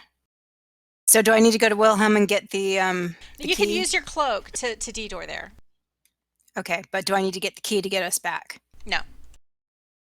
Okay, so I'm just trying to find the I know I've got it equipped. Was it the cloak of the greatest? Cape of the greatest. Okay. With Mick Tystone's face on the back. While wearing it, you can use it to cast a dimension door spell as an action. Oh, fuck me. When you disappear, you leave behind a cloud of smoke, and then you appear in a similar cloud of smoke at your destination. The smoke lightly obscures the space you left in the space you appear in, and it dissipates at the end of your Your next turn? Yeah, so, well, at least that would obscure Granny if I did it from right here, where I'm standing right now. Then Ethel and Granny should be obscured. All right, there's a little circle of smoke. Okay, so I've gone poof. Poof! So you show up in the other room. Mm-hmm. You see, like, fake Yummy has his hands in the cauldron of Slurpee. And he's just dishing it up into his face. Okay, Your Highness, we got some work for you to do. We got intruders. What? We got to protect the Work? Intruders? Yeah. Hug. Come with me. Hug. Let's go get him. Intruders! So I just sort of gently take him by the bony hand. Uh-huh. And take him to the portal room.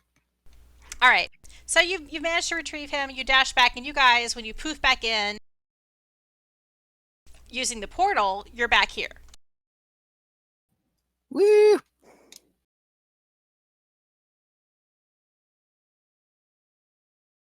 And also, like, for your action, you did the whole, like, using your cloak, and you used your dashy bonus action to do all the movement involved with what you did. Perfect. Now, what is Ethel and your elephant going to do?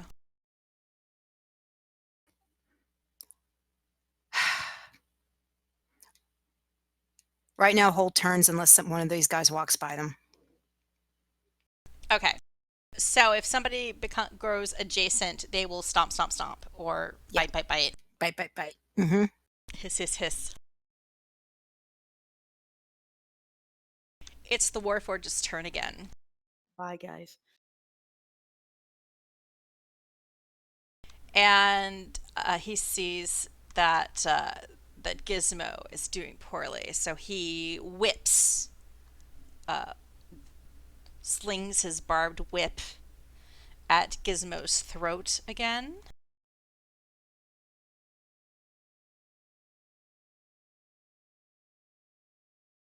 Misses with a 10. Wow, excellent. I need to write with a pencil really fast, y'all. Give me just a sec. No. Let me change my dice to the lucky color dice.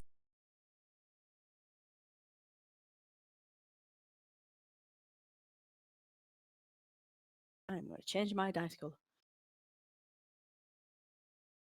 Okay, we're closer to the lucky color.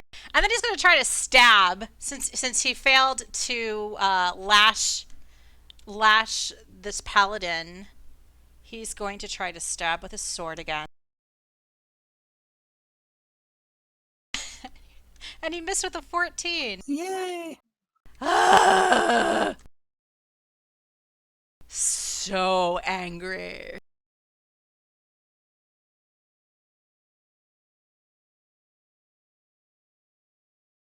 And lo and behold, it's Fake Yummy's turn.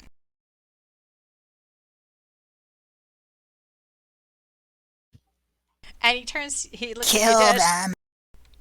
Who kill? Who kill? The Warforged or the Tiefling. So what? We have two bad guys up. Okay, it's Tiefling and then Yeah, you got Warforged and Drow up by me, and then a Drow, Tiefling and then back there. Tiefling. Okay, Warforged, Drow, or Tiefling. Oh. And I point in that general direction. Oh, wait. How kill? Violently. Okay, you guys have to tell him what you have to, because depending on what you Let's see. actually want, you have to choose. Hey, do you have access to his page? Yeah. Yes. So, right. because depending on what you want him to do, you might have to do a group arcana thing to see if you can actually coax him into doing it. And remember, you do have your Cone of Cold and your Big B Hand available for this, as well as the other spells. The Cone of Cold and the Big B's Hand, you do not have to roll for to see if you're successful. Oh, and I forgot. Yeah, okay, because of the donation. Yeah, because of the donation, pick a spell. Just pick a spell. You can cast it, but I want you to tell me what you want him to do and cast. Well, do you guys want to have him do the Big B's Hand and smash the Warforged who was tormenting Gizmo? We can pick any spell? Does it have to be a wizard? Because Do any wizard spell. I didn't specify in the donation page, but it doesn't really make sense if he's not going to cast druid spells. It's almost like he knew exactly what I was going for. He's not going to earthquake anybody, okay? No, I was actually, but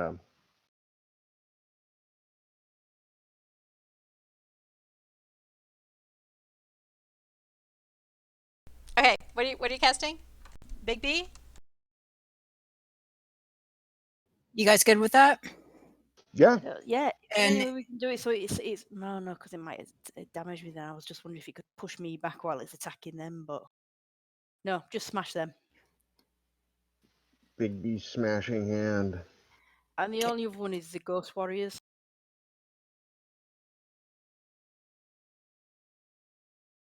You cast Big B's Hand on the Warforged to attack the Warforged.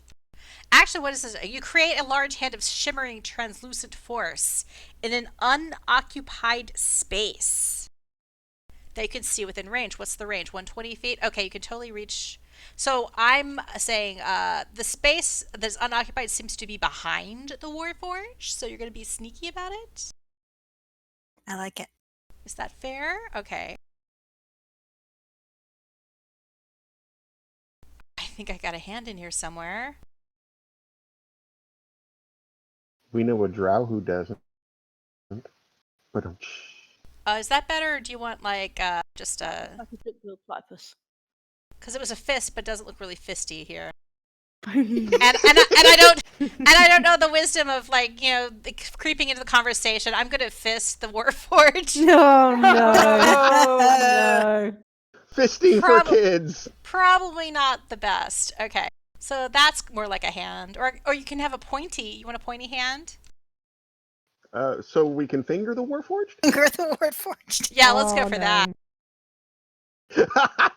That sounds like success. Okay, so you got a little. That's your It's a hand. very Monty Python hand, is that? Pointy, pointy. And then you command that hand to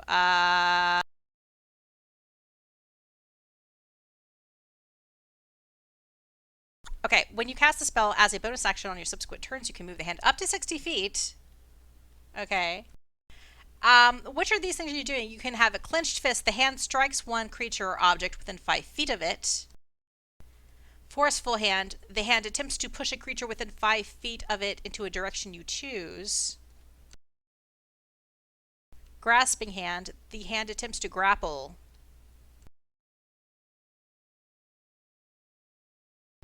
Interposing hand. The hand interposes itself between you and a creature you choose.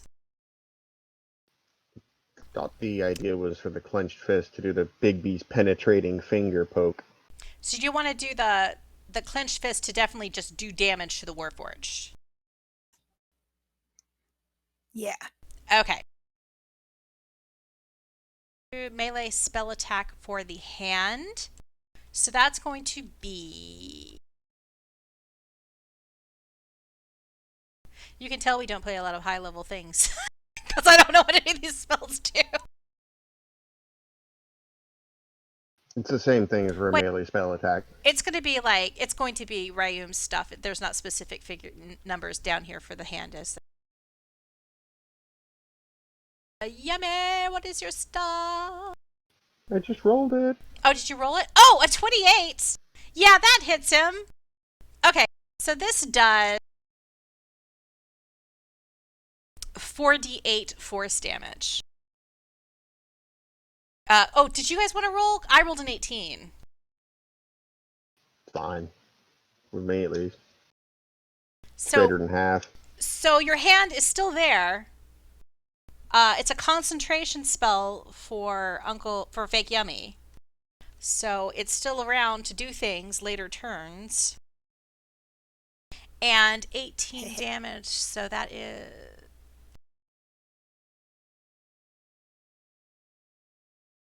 Okay. The Warforged still looks like he's in pretty good shape, though, after this, even though he has been poked quite severely.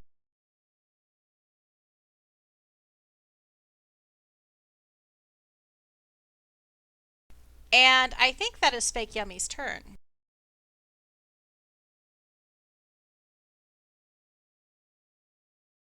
Anyone? Anyone? Just in case I'm wrong. No. Yeah. Okay. The Drow.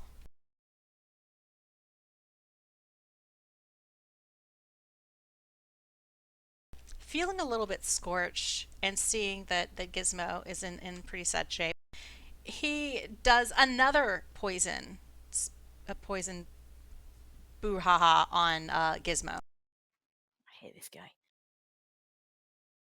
Oh, But you save, and it does no damage to you. I get so confused with that. I think I've lost. It's a misfire. Now, that means it is your turn and Mango's turn. Right. If I used an object, could I still use an action? Or does my object class as an action? What are you using? It's in a box. Oh, that is an action to use. If you're going to use your pit in a box, is that what you're talking about? Right. So That is an action. yeah. So it don't class as like the extra attack type thing. It's not a bonus thing.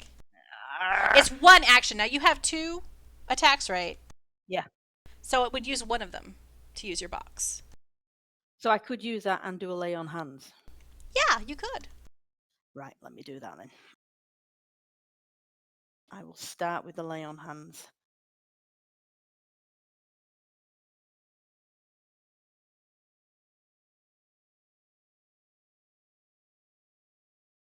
Eight. Is that it?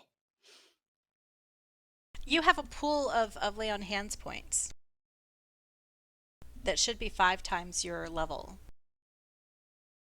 Yeah, that's what I thought. I don't know how you got 8 though. No, I just pulled the heel across. Maybe that's not. All right, so my level is 7. 5, 7, So 35. You could lay up to 35 points of healing on yourself. Your choice, how many? I'd like to have the full amount. So just give yourself back 35 hit points on your main page.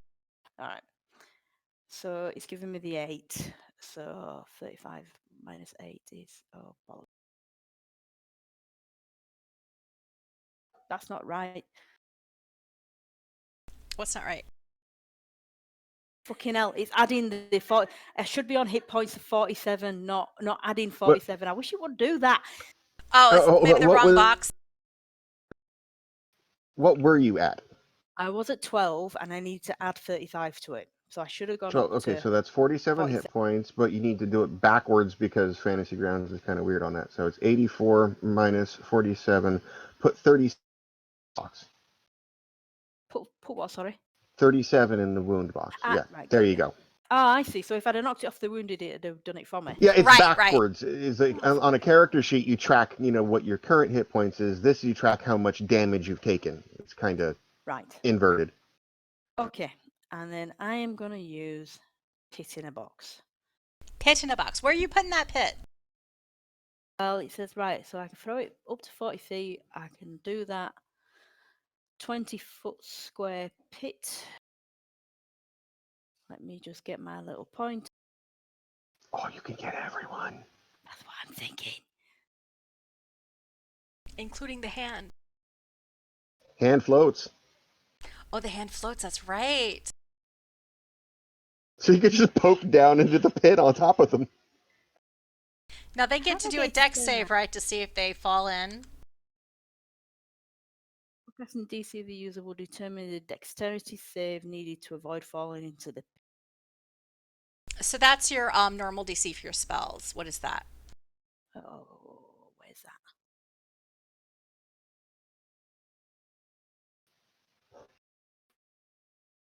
Charisma is.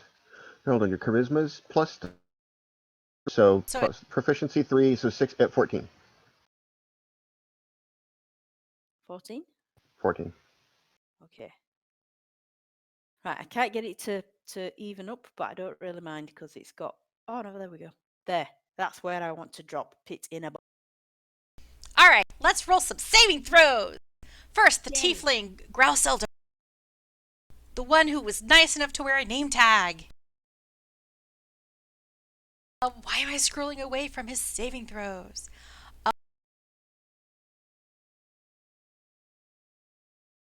Oh, he escapes the pit because he rolled a 19. He must be an experienced dungeoneer. Next, the Warforged.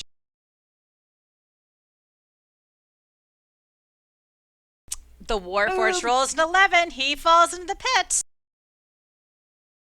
And then the Drow. Yeah, that's the little bugger I want down there. And the Drow rolled a 10. He falls into the pit. Woo! So they take falling damage. Yeah, so it says medium and small take 2d6, large takes 1d6. Is it? Did I set it up so Bludgeoning. you can just drag it from the description page? I am not sure you did. If you hover over it, does it highlight into a little hand and draggy thing? Possibly. Otherwise, you can roll 2d6 twice. It's not doing it when I drag. Okay, just roll 2d6 twice to determine how much falling damage they take.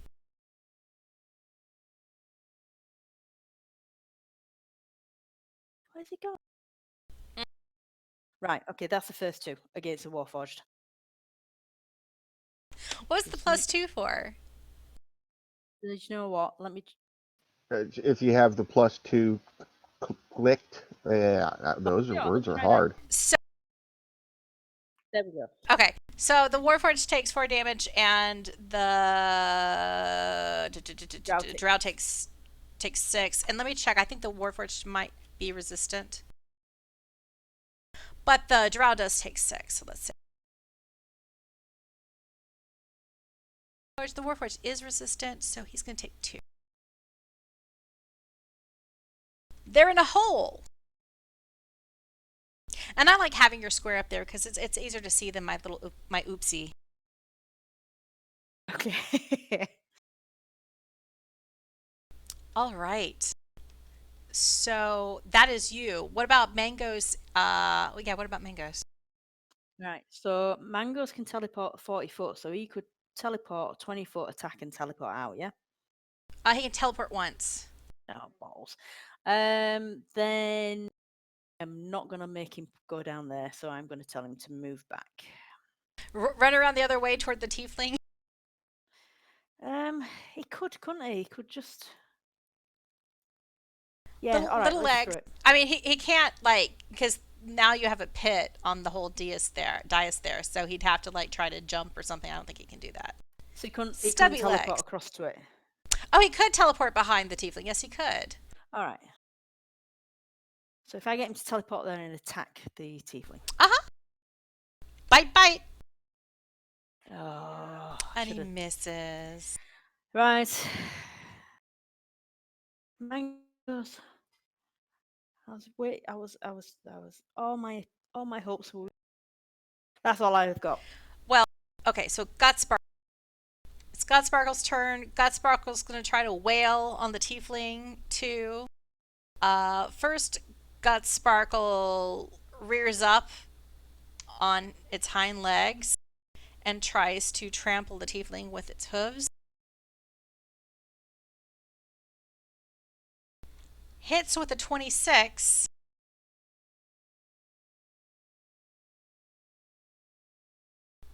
Does 12 damage. And then Gutsparkle tries to gore the tiefling, tries to gore Grouse Elder with its horn.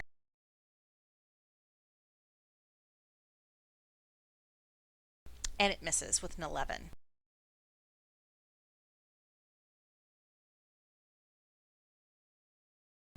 At this point, at the end of that turn, the Warforged shoots out with its barbed lariat toward Gutsparkle.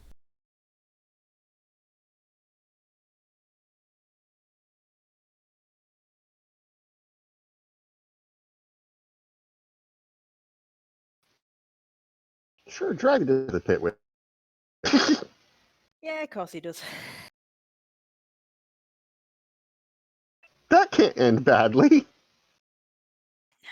Yeah, why did I pick? I should have just picked Gizmo again. That would have been nice. Shush you. Nope. Already said Gutsparkle. Yeah, I did already say Gutsparkle. So. Oh, it hits with a 13. So Gutsparkle takes 5 damage and gets restrained and pulled into the pit. And Gutsparkle is also now prone. And I don't know, Gutsparkle is not going to take additional falling damage. Or should Gutsparkle take falling damage? I mean, it's 20 feet down. I would say she would. Yeah, she would. Or he I would. feel that my pit in a box is my version of Culkin's fear the. So ghouls. Gutsparkle takes 9 damage from falling. And is in the suicide box. Maybe we should just drop the elephant on him. DM query. Yeah. Can we get an example of the terrified noises that Gutsparkle made as she was pulled into the pit?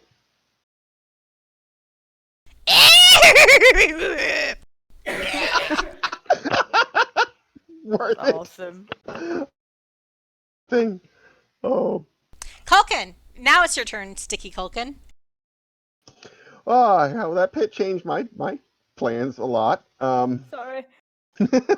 Oh no, that was good. So, while we have a dyspeptic unicorn and a hand and a bunch of stuff inside that pit, I'm gonna summon my spirit container right on top of the.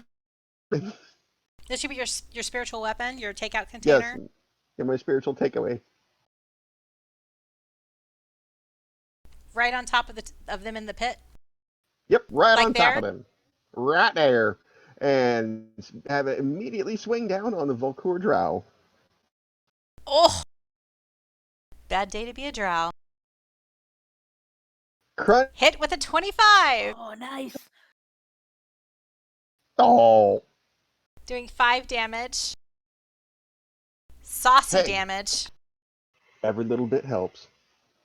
It's like it's like a punch of MSG to the gut.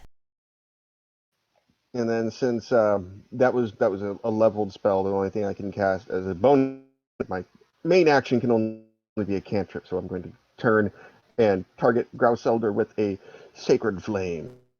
All right. Grouse Elder fails the save with an 8. Pew! And then I shall. I always do that back. Why are the distance at the beginning? Hate that. Okay. And then take 15 feet of my movement and go, and then run behind the counter. Column. You run behind the column. And that's my turn.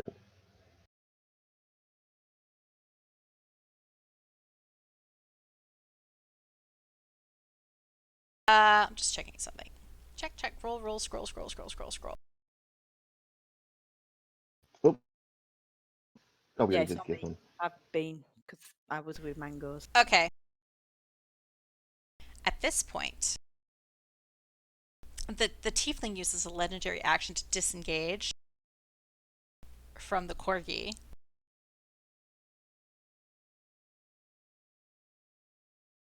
Oh, I hope I haven't chosen poorly. That was the legendary action, run away. Wow, that's well named.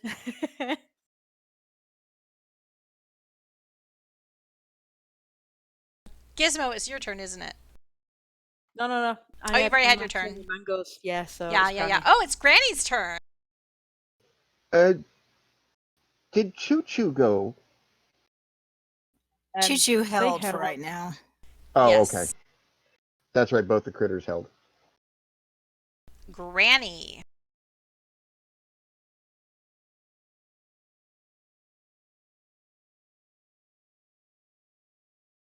Granny is beginning to Fingers think. and toes coming towards you.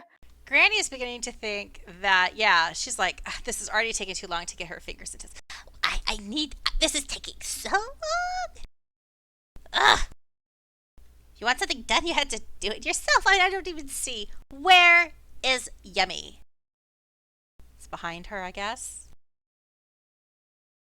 And Dish just popped out of here. She's going to shoot a finger of death at the tiefling. Cool. And the tiefling fails. Grouse Elder fails. Come on, Granny. And Grouse Elder take 56 necrotic damage. Fucking awesome. Pew, pew.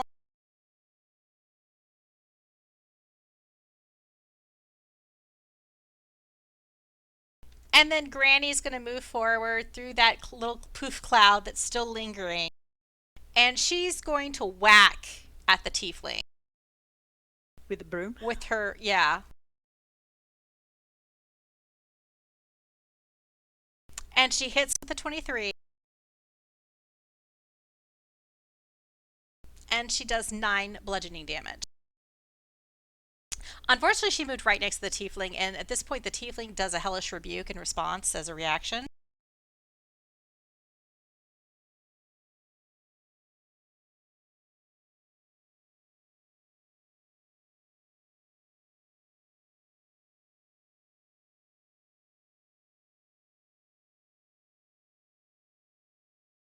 Which, as soon as I find, I know what I can do.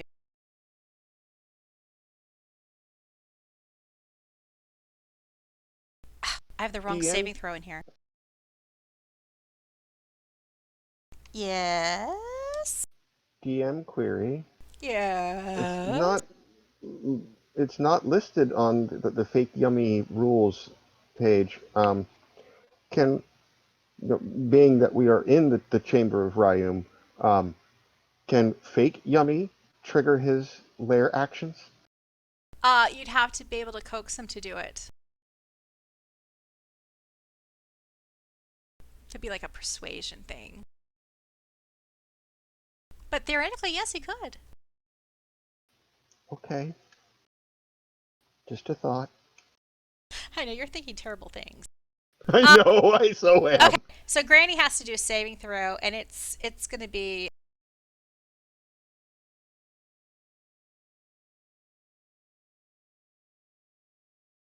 I mean, if they got stats, I'm gonna start busting similar actions back. I mean, I'm just saying.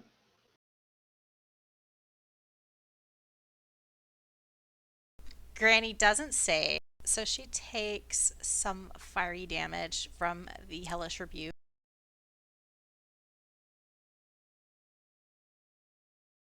She takes 19 damage. And then it is Grouse Elder's actual turn. And for his turn, because he's somewhat wounded, he decides, he casts a Dimension Door and zaps out of there. Y'all just heard that with the 70 to 80 points of damage we laid in on Grouse Elder, that he's slightly wounded. Mm-hmm. Uh-huh. Yeah. Okay, I just want to make sure I wasn't the only one who cottoned on to that. Yeah. And at that point, he's like, yeah, I think this is not the difficulty that I was looking for. And I don't know these people. I just saw an ad on the notice board looking for group. So he casts a Dimension Door and pops out of there.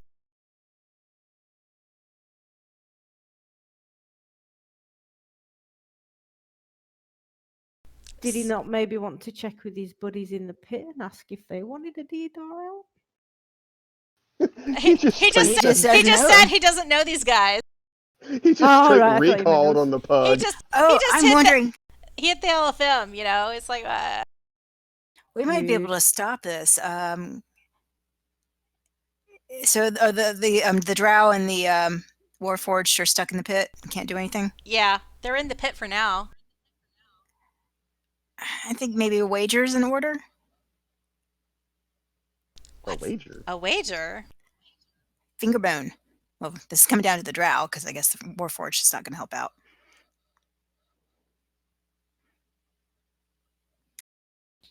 Hey, we'll pull you out of there and let you go if you give us Fingerbone.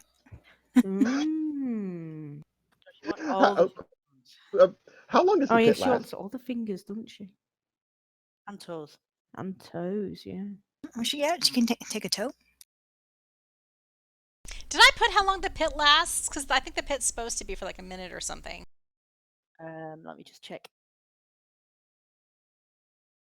Because it's not much of a hostage situation if they just wait a minute and then, of course, whenever it pops back out, do they just like But get if I sealed didn't in? specify the pit, Actually, when the pit collapses, they take more falling damage.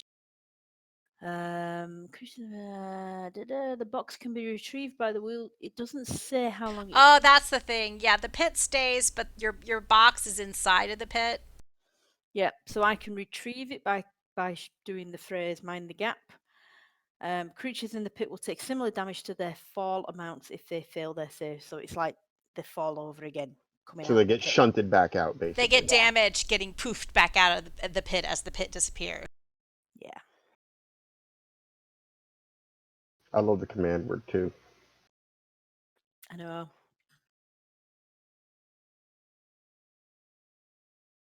So, what are you doing? There was talk of making a deal. I'm just throwing that out there. Well, he wants to talk. Can we persuade him that Granny's talk is the real talk and say, look, we just want you out of here, and chuck it to him? Granny doesn't want to give up her torque. And plus her torque says made in Drowtown on it. You don't know that. It's pretty obvious. You pick up the torque, it's made of plastic and said, made in Drowtown. Like, I mean,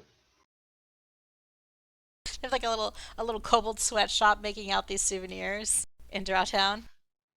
That might be the best way to find out if it's the real talk or a fake talk. Because she said it was fake, or No, I think we assumed it was fake. Well, we all know down in the bottom, and it's like racks of them, like they have like mouse ears at Disney.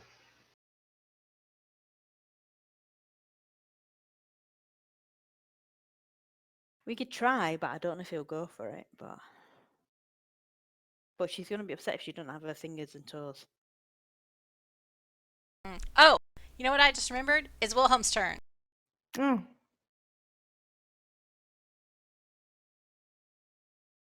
Plus, I don't know about you guys, but they've kind of roughed this up and cast the fireball at him. I'm kind of wanting to, like, get Granny her fingers and toes.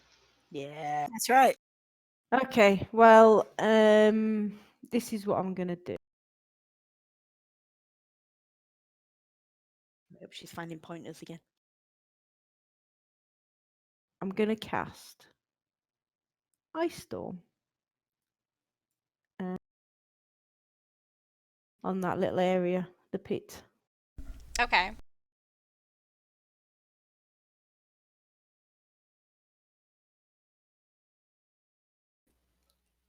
We still have Big B's hand out So there. the Warforged failed.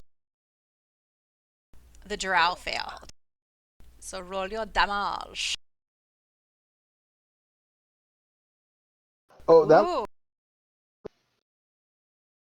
Ooh.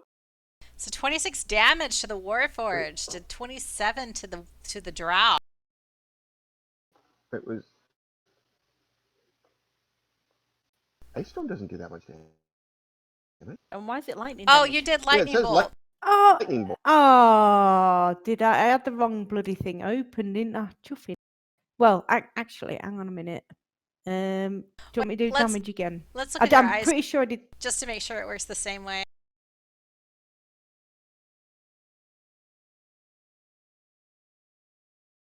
Because I'm pretty sure it's let's see, 246 cold. still the dex saving throw. That's cool. So it is. They take 2d8 bludgeoning and 4d6 cold. Right, do you want me to do it again? Yeah, because it's two different. It's a different damage spectrum. So let me add in their pointers. Going back to what they were. That was okay. That was the whole thing. So it's 18 on the Warforged instead of 26. So he gets 8 points back. Oh wait, you did both of them to the Warforged? No, she's only cast once. I've only cast once on. But you've already dragged that The- damage to the Warforged in addition. So let me give him 26 back.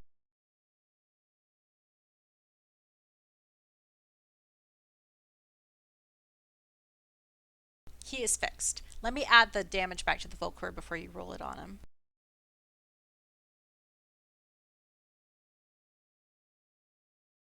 Okay, roll damage on the Volcor. Ooh, that's almost as much as before.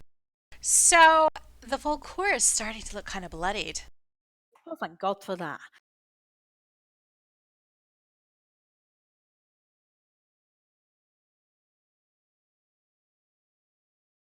Dish! Hmm.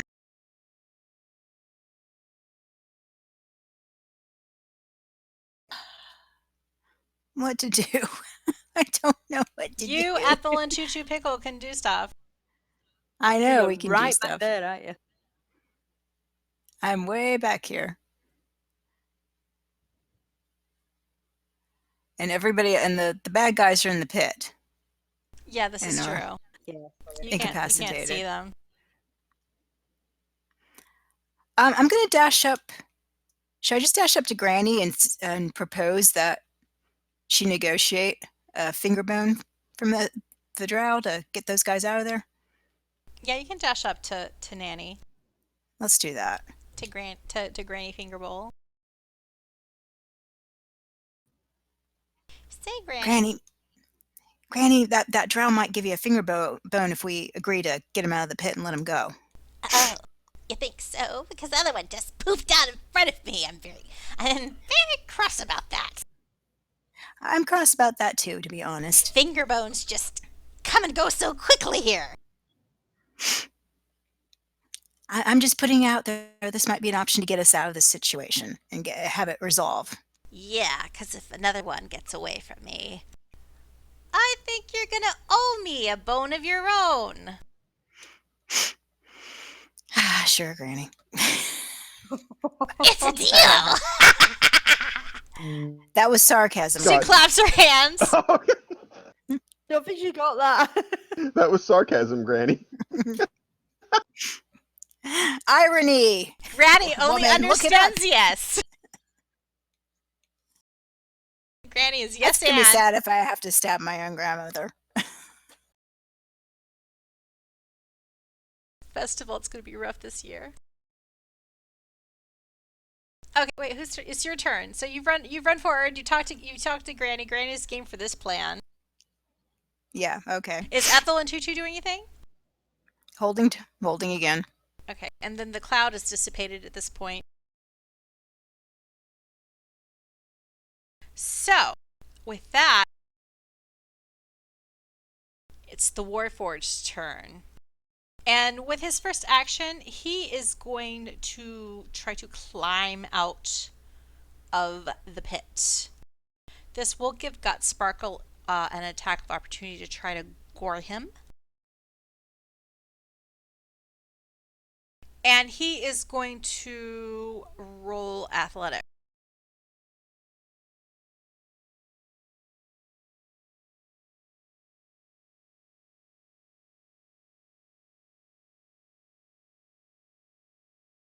And that is good enough. 14 is good enough to climb out of the hole. Let me roll for Gut Sparkle.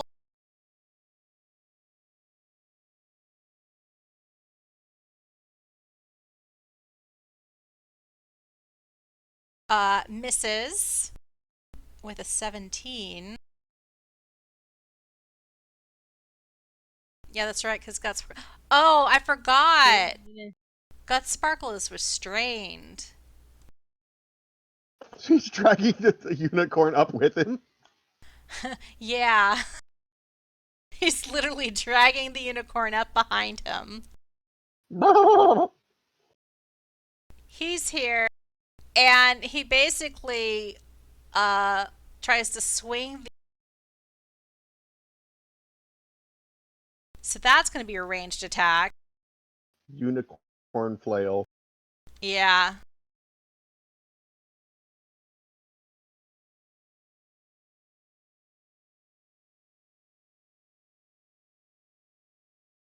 And he hits Gizmo with the unicorn with the 21.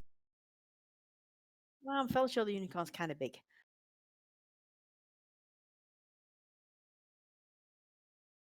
Oh, these damage types aren't correct, because that's going to be bludgeoning damage. But you're not resistant to bludgeoning damage, are you? I don't believe so, no.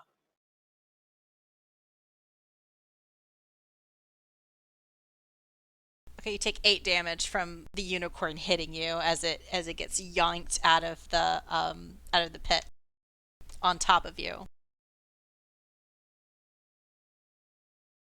So you're partially covered by a unicorn now, Gizmo. Nice. And with his second action, he tries to stab you.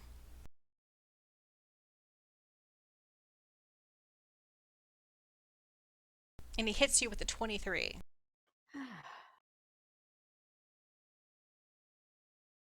And you take 9 more damage. I was looking for a horse flail gif. I couldn't find one, but I did All right. find a horse chewing jump rope. Fake Yummy's up again. What are you going to do? All right, Culkin, did you have an idea about lair actions?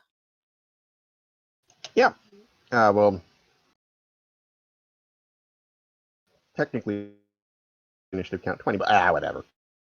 I scrolled down too far. Oh, you can do your hand now on the drow. If we can do ghost warriors, or convince Yummy to summon the ghost warriors, the Lich calls forth the spirits of light in its lair. These apparitions materialize and attack one creature the Lich can see within 60 feet of it. He'd have to move. Is that concentration? No, it's lair action. Oh, yeah. And it's a single attack. but he'd have to be within 60 feet, so we would need to move Yummy forward. So we can move him on his turn closer, so that next round we could You can pop layer it as long action. as he's within. Wait. Well, hold on. Hold on.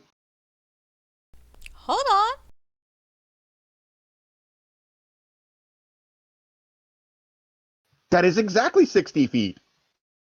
Oh, nice. But the Warforged is 65 feet away. No, 70. So he moves up a few to between the But first yeah, two columns. you can move him up a couple feet and do some stuff next time. Yeah, but the thing is about layer actions is they happen before he would move. So Yeah, we now can would set be him the up time for him to move, actually. Yeah, so we can set it up for next turn. So move By him, moving him adjust forward. him on the map. But what are you going to do as his actual turn?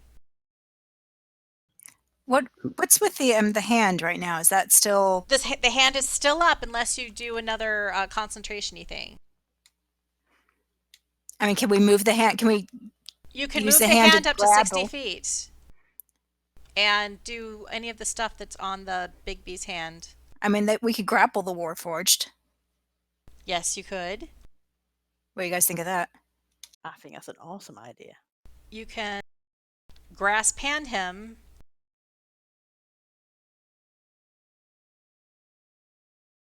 And you'll use the hand strength score, which is 20, I believe, to resolve it. Wait, what is it? 26! Oh. You can always get him to do Thunder Wave. Not the hand, obviously. Yummy. Well, no, Thunder Wave is 15 feet cube extending from him. But It is. so He's still not close enough. we Magic we want to move Yummy up by Wilhelm. Yeah. So that we can do the lair action next time. Exactly. The lair action. Then, as a bonus action, he could do his Big B's hand thing, and then as his action, cast an actual spell. So which one are you going to do first? My little thing is disconnecting, so the stream might be interrupted for a sec.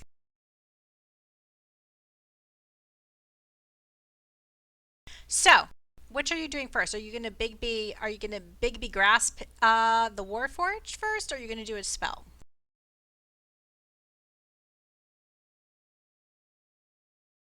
I mean, I guess it doesn't really matter. No, grapple him, because will that make a difference then for like saves? Yeah, that's true. So Yep. Okay. So it is a contested strength save.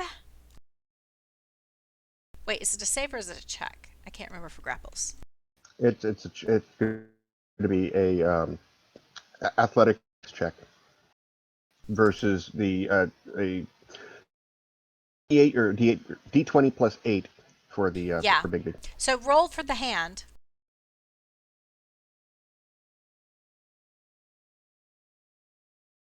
Who's rolling for the hand?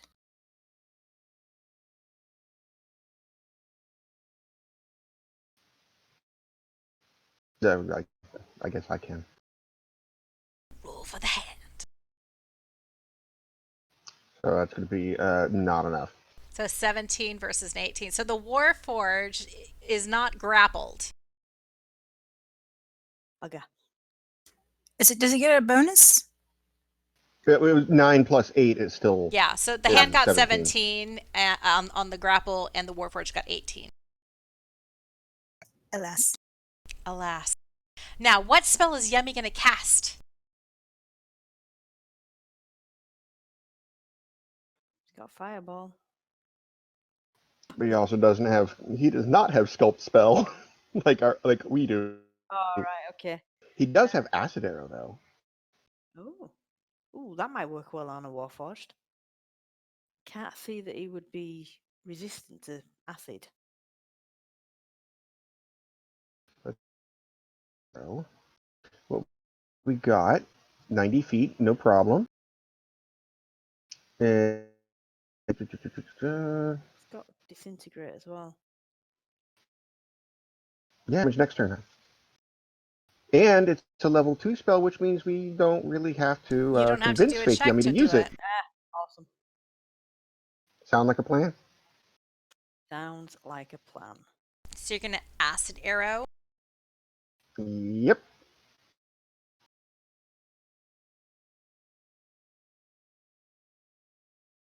Let me find it. Smeefs.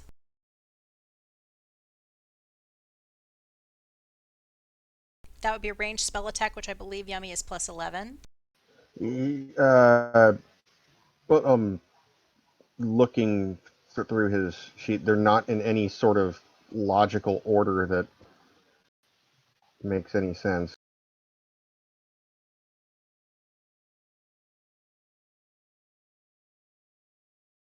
Where? Oh, it just might not be on his page. That might be a thing. That's what I'm looking for. Yeah, is on his. I mean, It's on his have a, list, but I can't see it then on his He has actual- so many spells on his page. so many spells. They should be in order. So if it's not there, it's because I did not add it Yeah, it's to not in his. It's not the spell in his list. second levels. So Open it. You'll have to Range- open from the spell, the option button on the side. It's a ranged spell attack. So his ranged spell attacks are plus 11, if I remember correctly. okay, we'll just do it old school. Yeah, that's gonna hit. 29. Yeah. Yeah, that's a lot of hitting. So he takes 4d4 acid damage.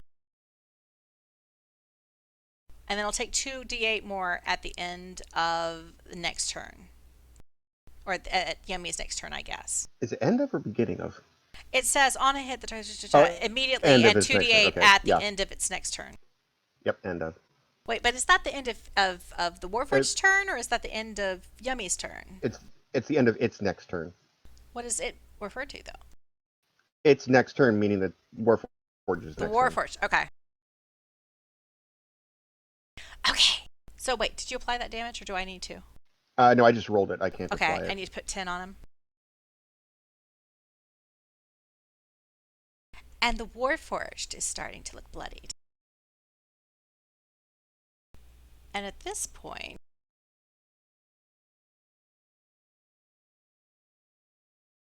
the Warforged decides to stab the unicorn it has in its grasp.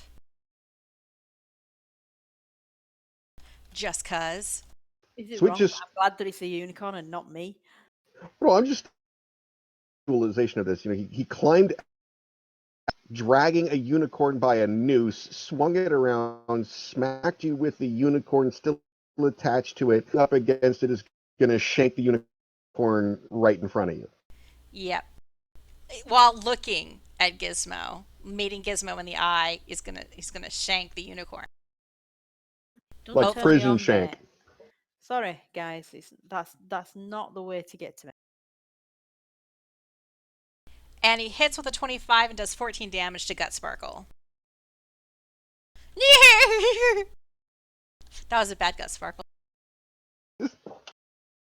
Oh, it's the Drow's turn. The Drow. The Drow casts a spell, turning up the stone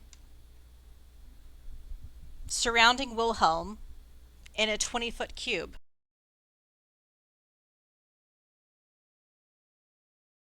Hold on a second. Does Can he do Ice that Storm? from a pit? Yeah, Yeah, okay. it has a range of 120 feet. And it doesn't But say he has... does, Oh, wait, no, he can't do that. Okay, so first thing I'm going to do is he's going to try to crawl out of the pit. So let me roll an athletics check for him. Or, other than... No. What I'm going to do instead is he uses wild shape and he changes into an air elemental.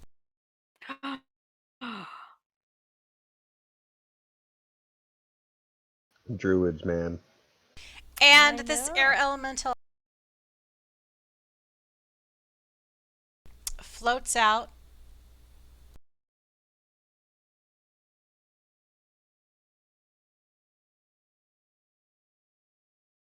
floats over to Wilhelm.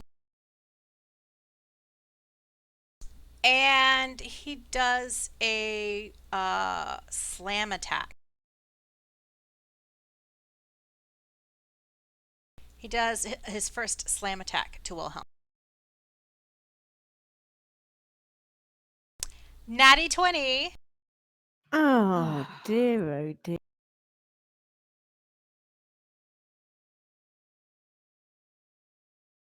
Wilhelm takes 15 damage. And then he tries another slam attack. Hits with a 19. And does 17 damage. And Wilhelm is down. You guys are going to be so sorry when Uncle Yummy gets back. He's going to be so pissed that you've let me die. I'm right next to you. And fake Yummy's there with his arms outstretched. Willie! Willie, sleepy!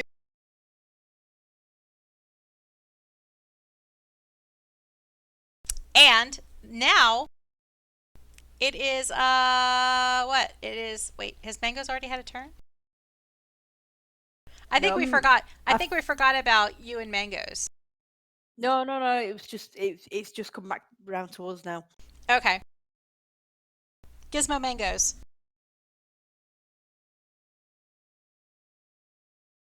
Right.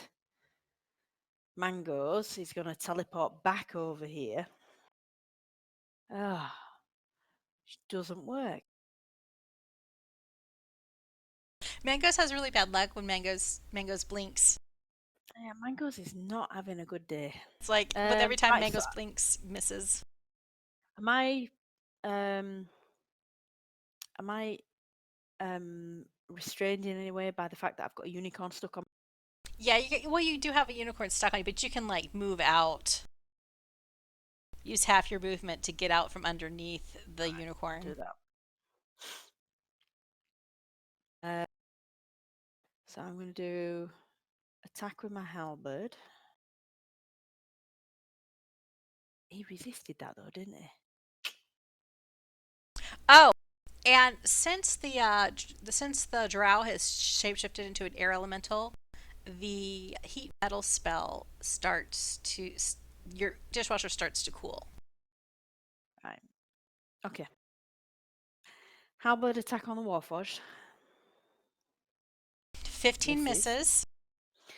And I am going to do a bonus action. I'm assuming a bonus action would be the equivalent of taking my second attack.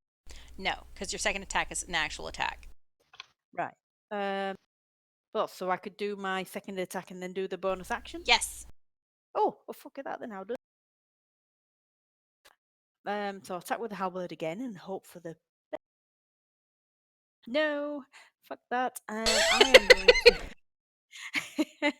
I am going to my Misty Step and teleport 30 feet.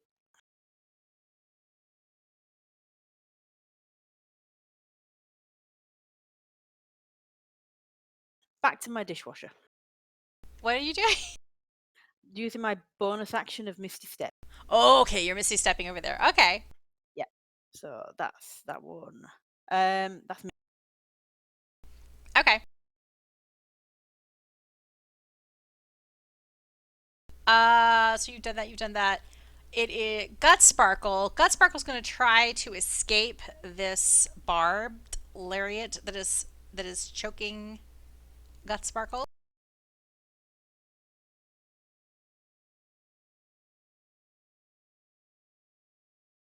And a 6 is not good enough. So Gutsparkle's still stuck. Oh. Culkin.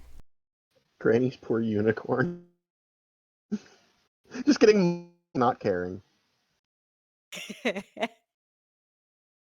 Okay. Well, first things first, as a bonus action, there we go, guys. A bonus action. I'm going to move my spiritual takeaway over and hit the Warforged in the head.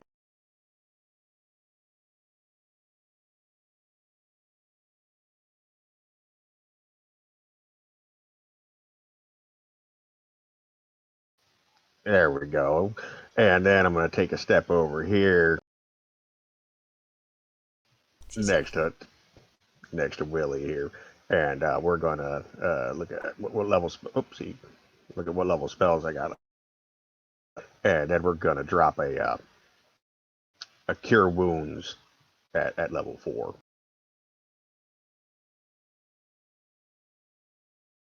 Put some of that heal juice.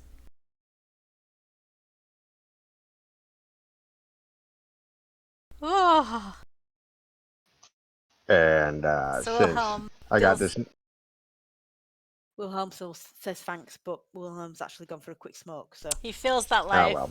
He feels that life kind of creep back into his bones. Granny is just very disappointed. I could have used him. And since I got this spiritual or blessed healer ability from being in law, I get some hit points back myself. And then I'm going to go hide back behind the column. Gizmo, I've already been. you've already been. Granny.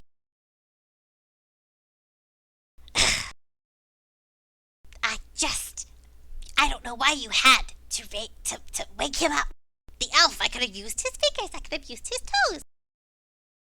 One is good as the other. Now we have this air elemental instead of the drow with the fingers and the toes. And she looks over at Dish. You're going to owe me, Missy.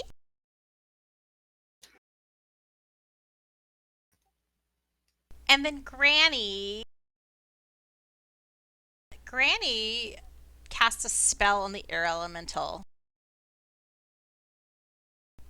She's going to try to do Crown of Madness to the air elemental.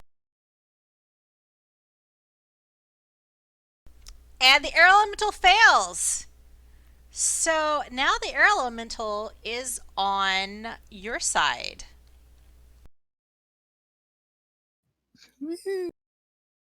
Working for Granny.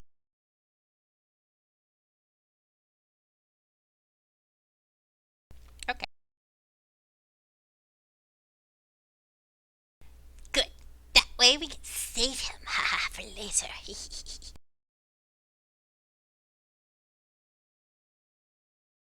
And then for her second attack, she shoots a firebolt at the Warforged. Hits with a 20.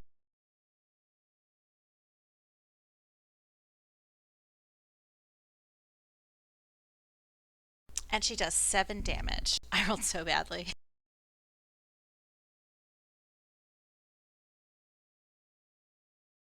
Wilhelm. Is Wilhelm back from smoke break? Yeah. Whee! Yes. Thank you, Culkin, for healing me. I nearly died. You're in prone, but Kent. you're not dying. Yay! Yay. There's an air elemental in front of you. 1 minute it was slamming you into unconsciousness. Now it seems to be your friend. Yay.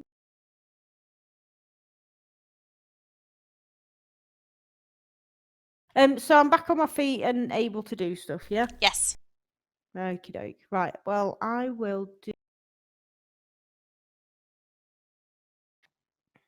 I can't remember if the Warforged is fire resistant. Is he?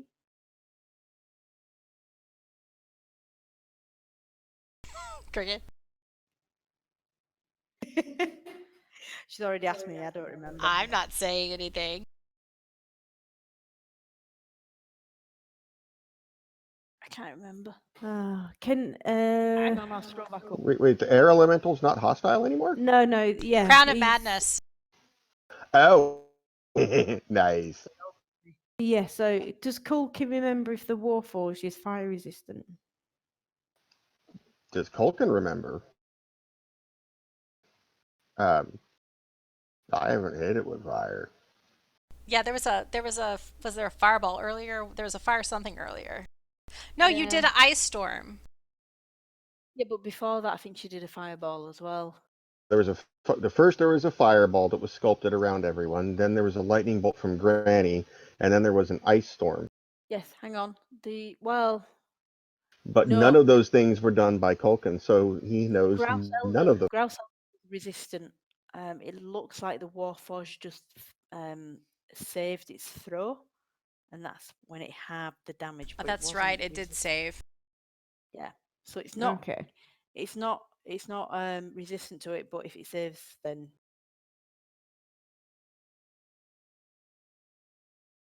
Then I'll do a fireball.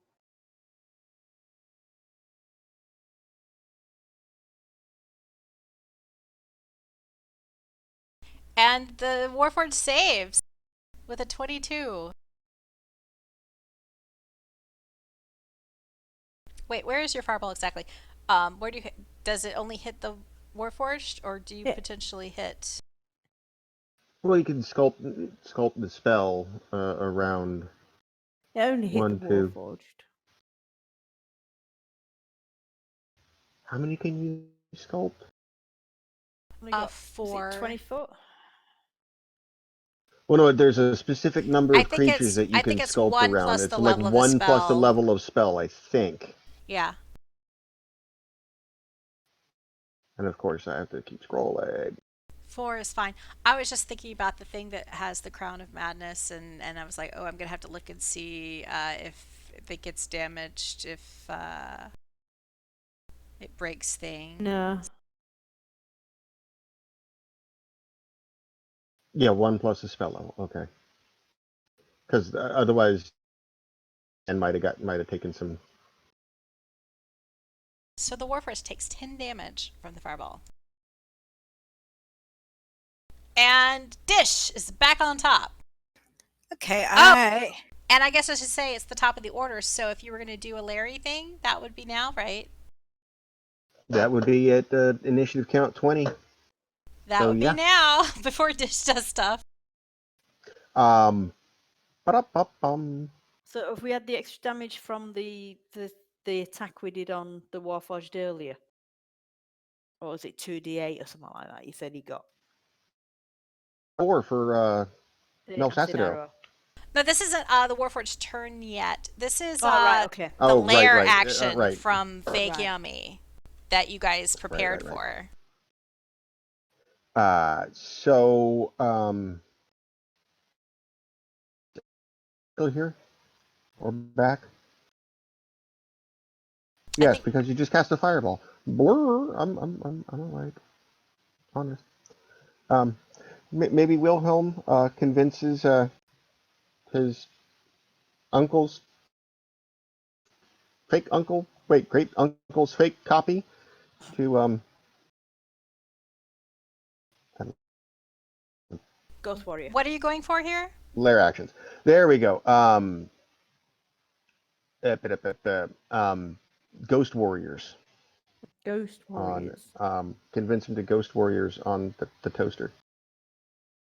It will be both of you. Both of us. Okay. Yes.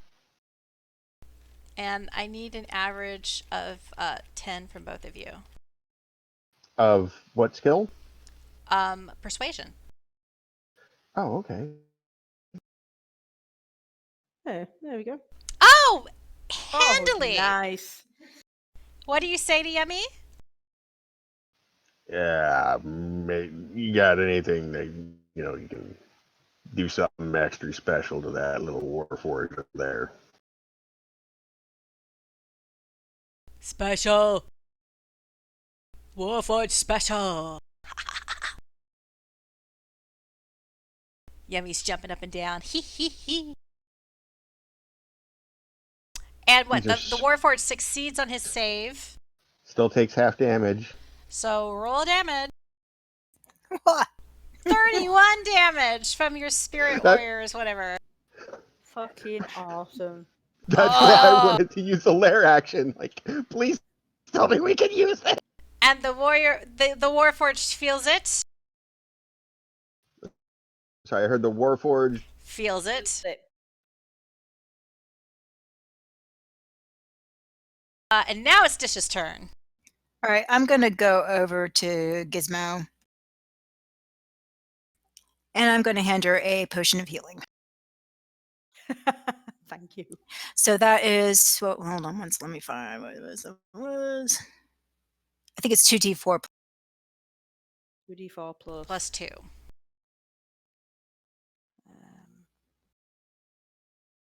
Right. Oh, 4 Worst points. roll ever. At least it's Okay. something. So, I tried, man. Ethel and Tutu. We got room there for Choo Choo to go up and stomp the Warforged. Yes, these are That's- wide stairs ascending to the dais. Yeah, let's do it. And I think you have 20 feet, so there could be some rampaging. He's just surrounded by animals chewing It's on true. him. And a takeout container. And a hand. Let me move the hand. The hand.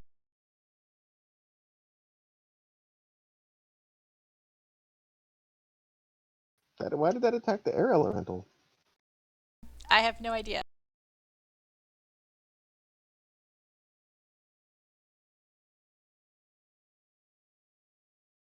Roll again to see.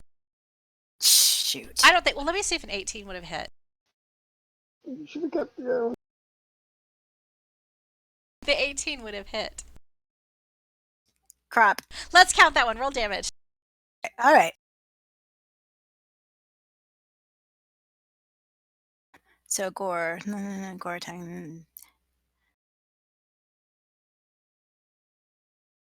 Partially resisted, but you do 12 damage to the Warforged.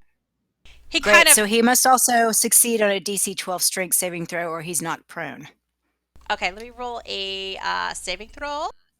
You see that he's shook. He be shook. And he kind of stumbles a bit, having to catch himself at this latest blow. And that's a saving throw? Mm-hmm. 12. Mm-hmm. He rolls a 15. So he beats it. So he manages to catch himself and not be knocked prone. Oh. What about Ethel? I'm just going to have Ethel scoot over to Dish. I was so hoping we were finally going to get to see a Goran stomp. It would have been nice. So that means it is the Warforge's turn. Things have turned. The tide has turned. He is in bad shape. So he looks past the elephant, straight at Gizmo, and he says, "I'll be back." And then a dimension door opens up and he disappears. Wait, What? that Yummy can counterspell it. All right, what level is Counterspell? 3? 4? 3. Okay, you cast Counterspell. But Dimension Door is a 4. Actually, So put it if this you way, if you cast Counterspell at level 4, you have to roll. but the better question is, can we convince Yummy? Well, that's what the check is for. The Arcana, everybody rolls Arcana roll in the party, and if you, what did I say? It's not a hard one for level 4. So Arcana, yeah? Yeah. Fake Yummy, level 4 spell. It's a group Arcana of 24 total. Ooh. So you easily, Wilhelm alone almost single-handedly convinces Fake Yummy to counterspell. Okay, you counterspell the Dimension Door. He doesn't get away. And you see his eyes widened, flaring even darker red. And you hear him snarl. "Ah, what is this?" And that was his first action. His second action, in rage, he tries to stab Gut Sparkle again.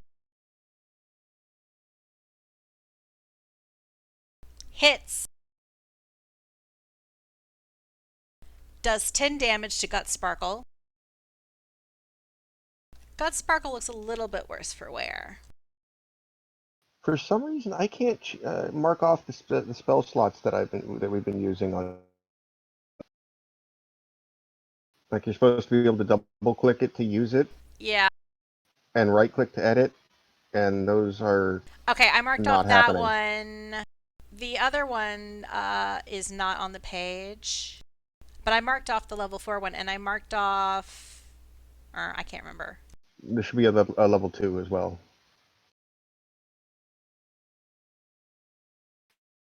There we go. And the level 5 isn't I reflected. mean, not that I think he's going to run out of spells.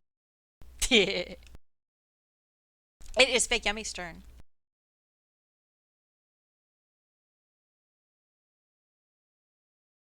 I did him last.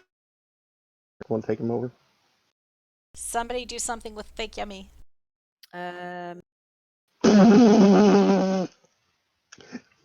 Sorry, just the idea that Wilhelm's right next to him, and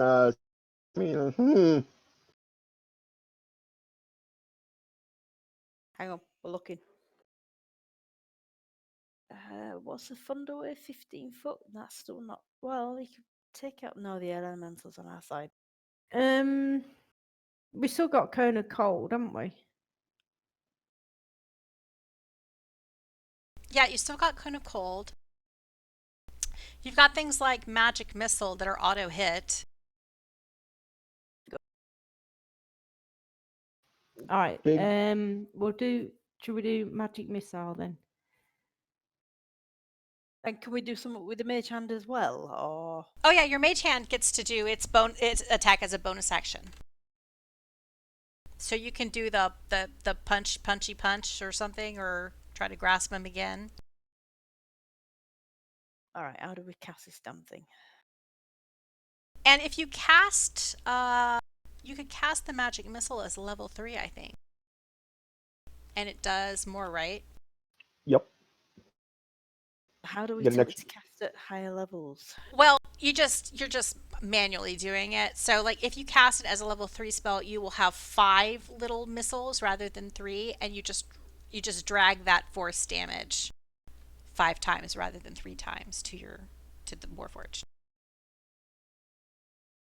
All right, so it's 1d4 5 times. 1d4 plus 1. You just spatter Hang next on. to the magic missile, and you just drag it over 5 times instead of 3. So that's the 1d4 5 times, and then plus 5 force damage, so that should be 15. 15. Ooh.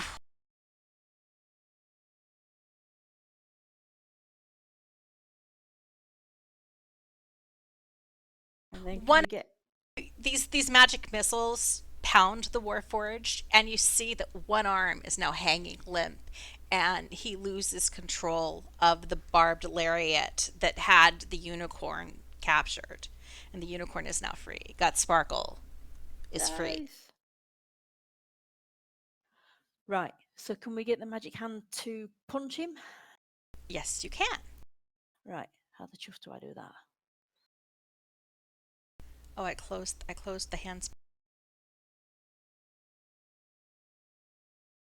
There's a melee. It's a melee spell attack for Which is plus 14. Yummy. What I did last turn is just drag the paralyzing touch over because it's the same roll. So what, the melee spell attack? Yes. Okay. Missed. What? This with a plus 12. Jeez. I know. This guy is a beast. Crazy. So that's All right. Yummy for this turn. Who is it now? The Ellie. The Air Ellie. Well, the Air Ellie has to attack something that is hostile. But it's surrounded by unicorns and dogs and elephants. So the air elemental flies up the stairs and is back hovering here. and is holding its action for when it can actually reach the Warforged again. I mean, I guess it could technically like float down on top of the Warforged's head, but instead, I'm going to say it's Mango's turn. Okay. Gizmo and Mango's- Mango's. Yep, Mango's is going to try and redeem himself because he doesn't need to blink. Whoa! Hits with a 19, little doggy.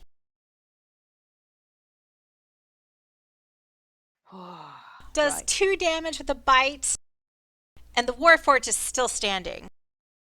Okay. Is my dishwasher cool down? Your dishwasher is cooled down.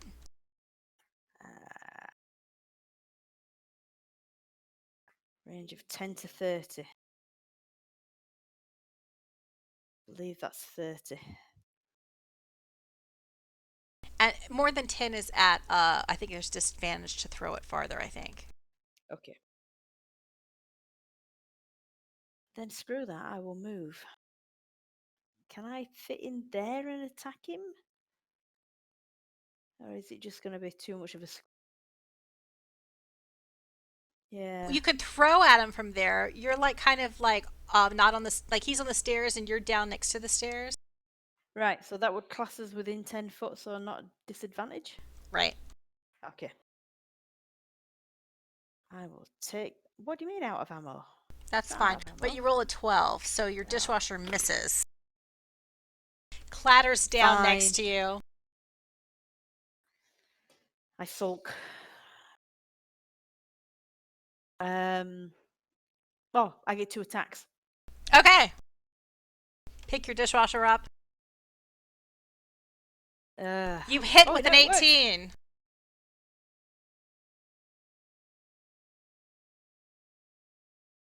And you slam your dishwasher down on top of the Warforged. And he's down. Oh, blimey. Still. The eyes dim. All that's left is like a friendly little air elemental.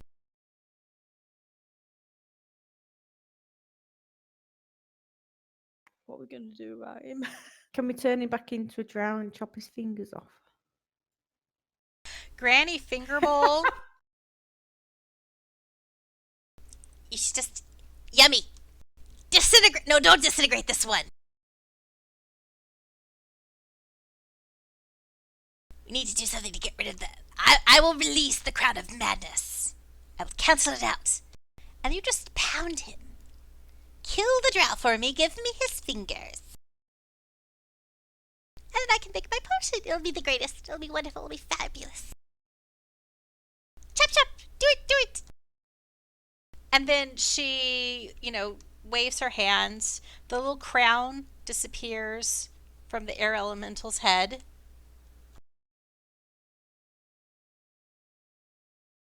Does that mean he falls into the pit? Yeah, he falls into the Well, pit. It'll be easy to get his fingers in the pit. I'm just thinking he'll take damage, that's all. Yeah. Still have fresh fingers. Indeed. So he falls into the pit, and he changes back from his air elemental form into the drow, and you hear this oof! Flip, flip, flip. And what? He takes 2d6 damage from fall. Yeah. So he takes 8 more damage.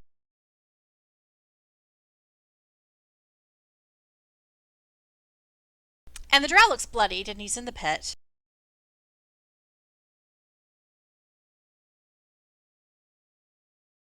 Wilhelm, it's your turn.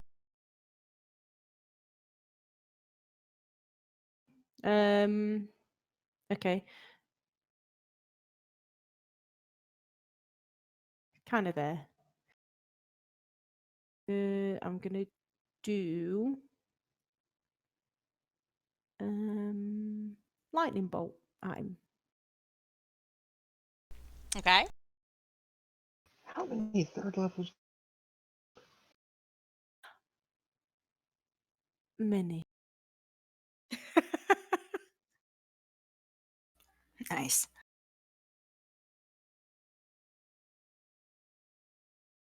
So the drow succeeded with a 19 on the saving throw, but still took 20 damage. And of course, the drow is still bloodied. And now it's zapped. And you see, like, there's this, like, kind of ozone and smoke lifting off of the drow. So for a change, you know, normally this drow seems to smell bad, but now it's like this different bad smell. Oh, so it was a drow that smelled bad before. Yeah, well, he kept doing those noxious The poison sprays stuff, at Gizmo, that poisonous spray. Now, did you want to do another layer action with Yummy or Dish? Is Dish up? We can't see him, so Okay, Dish, it's you.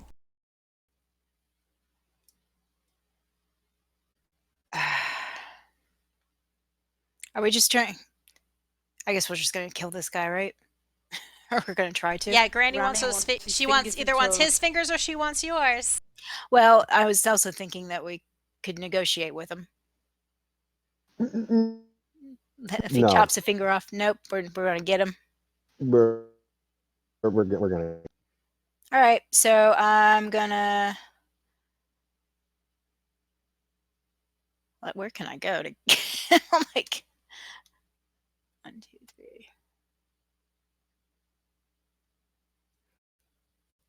I'm assuming if I go here, and then I'm just gonna shoot down at him.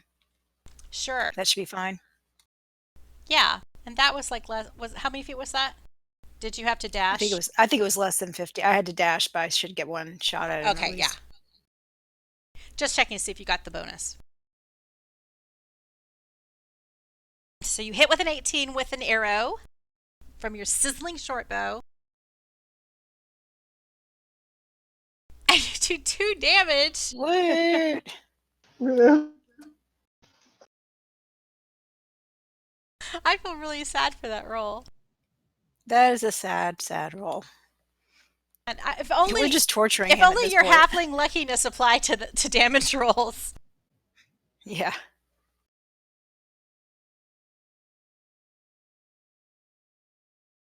What about Ethel and Choo-Choo? They'd have to get down in the pit, wouldn't they? Yeah, it would be hard for Ethel to get down there, but not Ethel. It'd be hard for Choo-Choo to get in there, but Ethel can climb as a snake. As a Snek, she has As a Snek. climb ability, but can she actually get there? Like, how many feet away is it? Is he within 30 feet? How do you get the distance to show up? It's at the tail end, so I think it's a under. 20. It says 20 at the moment. That one that's So showing that from looks Ethel good. to him. Yeah, it says 20 feet. So it's 25 feet from Ethel. So yeah, she could slick this next slink up there.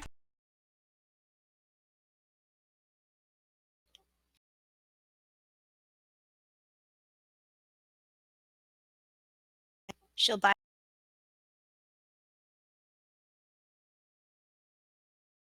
She And misses she with would've the missed. 6. I saw a 20 there ever so briefly, and then it went away. So that's you, right? And that's it.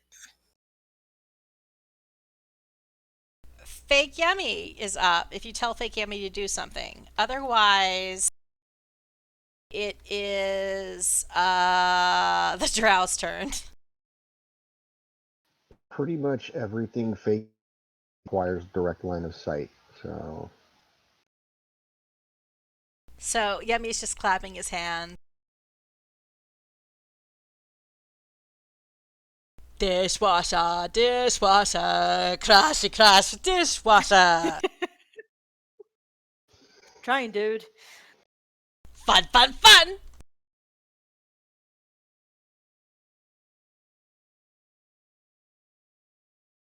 So the drow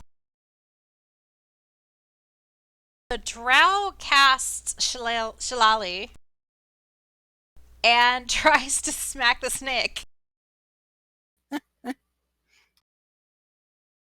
Hits the snake with a natty 20. No.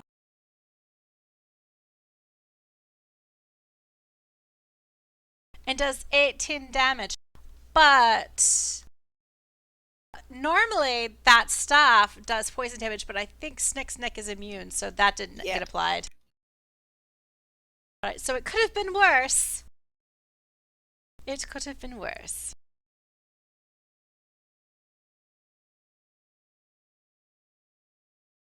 And now it's Mangoes and Gizmo and Mangoes and Gizmo. Okay. Yeah, Mangoes is going to jump down and try and distract. Drow.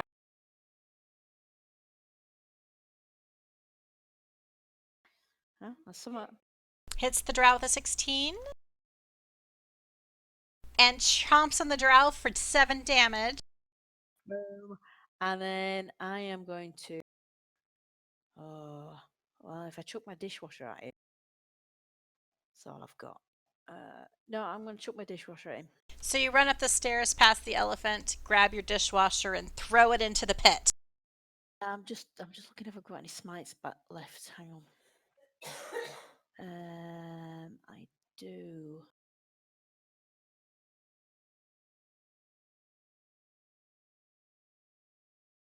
Right, I'm gonna do a thunderous smite. Alrighty. Oh no, I've cast that on Dish instead of me. Bollocks! It's the hairdo. It confuses me. Don't smite Dish. Right, sorry. Okay, so thunderous smite.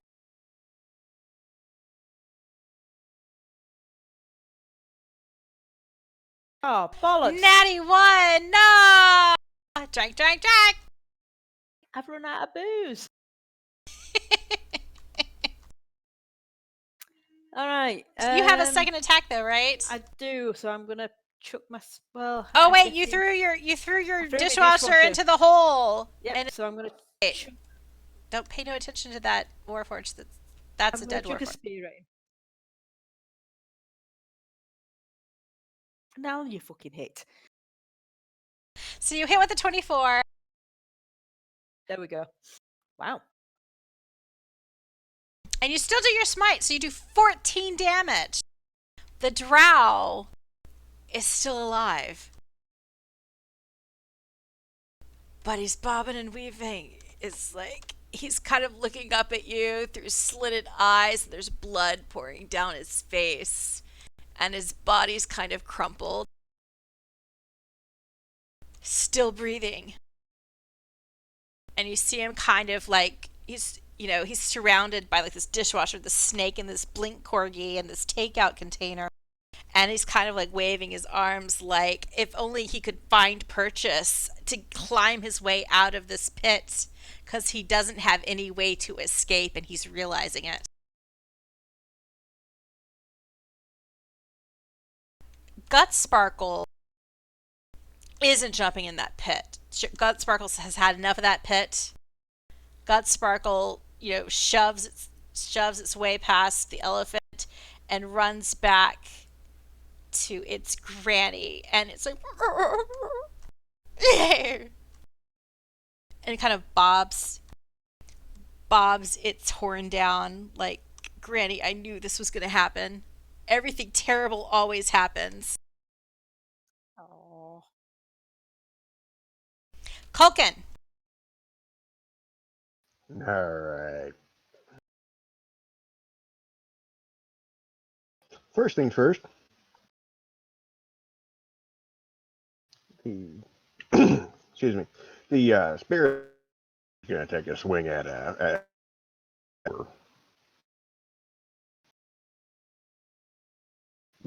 miss. That's all right. Misses with a 15.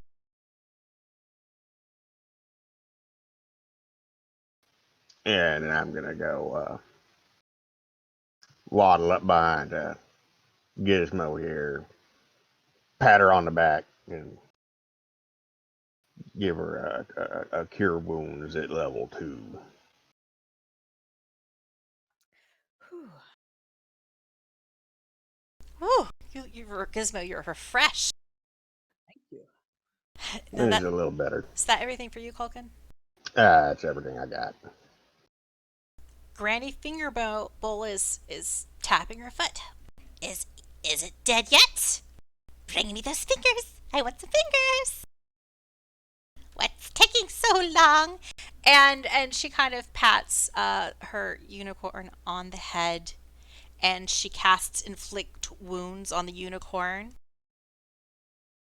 Here, give us a second. These are quality fingers, you can tell. They take a little longer to chop off. She casts inflict wounds on the unicorn and heals the unicorn for something.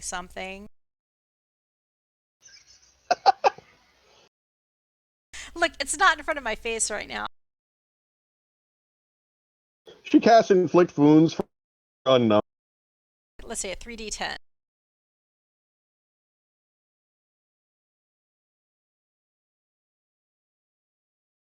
She heals the unicorn for 18 damage. So the unicorn looks just as gross looks almost as gross as originally, in that, luscious unicorn way. And it's Wilhelm's turn. Okie dokie. I will shoot magic missile at.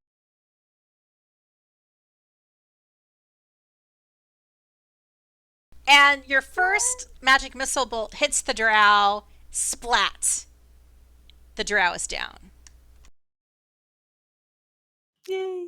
Just kept peppering the body. Yeah, Wilhelm just keeps shooting the body and stay Chopping it down. Don't destroy the finger bones, for the love of God. And there's one All of the hand head. as the drow, the drow's battered body slams into the floor of this pit. There's one arm outstretched as if he's desperate to rescue himself, with just 4 fingers and a thumb sticking up in the air. How are his toes? Do they look alright? Yeah, his toes are in some sandals, and they look pretty intact as well. Cool. Pointing to the pit. There you go, Granny. Yeah, crack So on. you've defended the tomb from adventurers, gotten some fingers and toes for Granny, and she's very happy about that. And she's like, "Ooh, I'll go back to the lab. I can make my beautiful potion. Oh, I'm going to be so young." She's pretty happy about things. You loot the bodies. You don't find anything on the Warforged that you can recycle, because everything he had on him was built in mechanically. Really? I can't use all to improve. But the drow,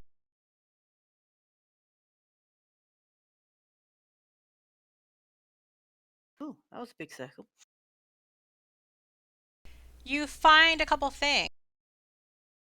You find a gold necklace.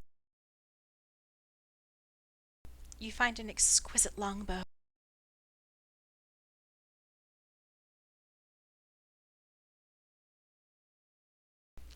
You find a spiked metal helm. You find a scorpion-headed staff. And you find a silk robe. That's all stuff you looted off of the drow's gear.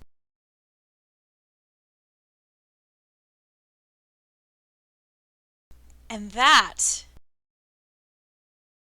is one day gone. Just in case the day isn't completely gone and we're about to get some other surprises, I'm going to take 10 minutes and do a prayer of healing, which everyone's in range of. So we're going to get some love back.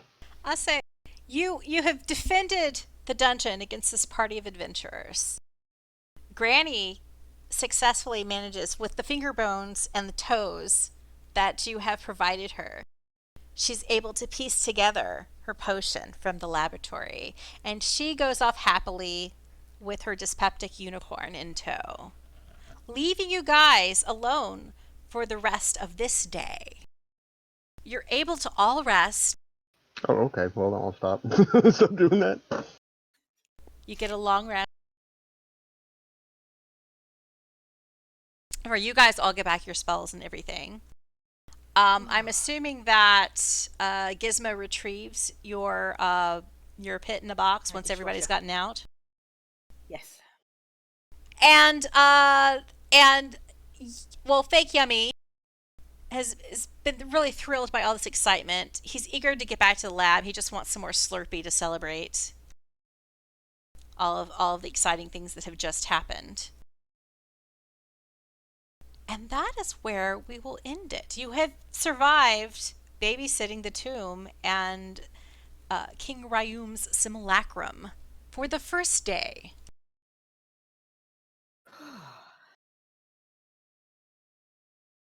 Isn't that nice? Profound sighs all around. And I'm That was actually surprised intense. you killed as many people as you did. I will have to figure out, like, I'll give XP. We're not, like, really leveling through XP. It's more, successes and stuff.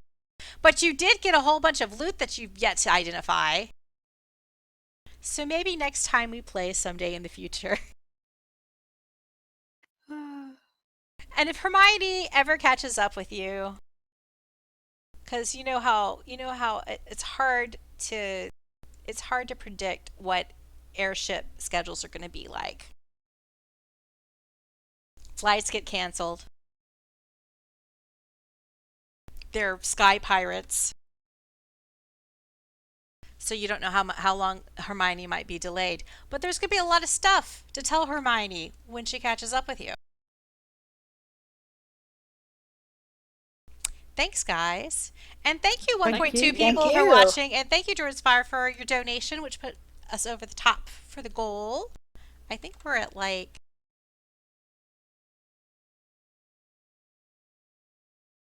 $520 raised for Nice. Extra Life. So yay! Very cool. And thank you Yay. guys for playing. Thank you for DMing. Thank you. Yes, definitely. Woohoo! I reconnect just in time to say bye. Bye. Bye, guys! You Bye, didn't Steve. die! Bye, Steve! Bye, Steve. Bye. Bye. See you all next time.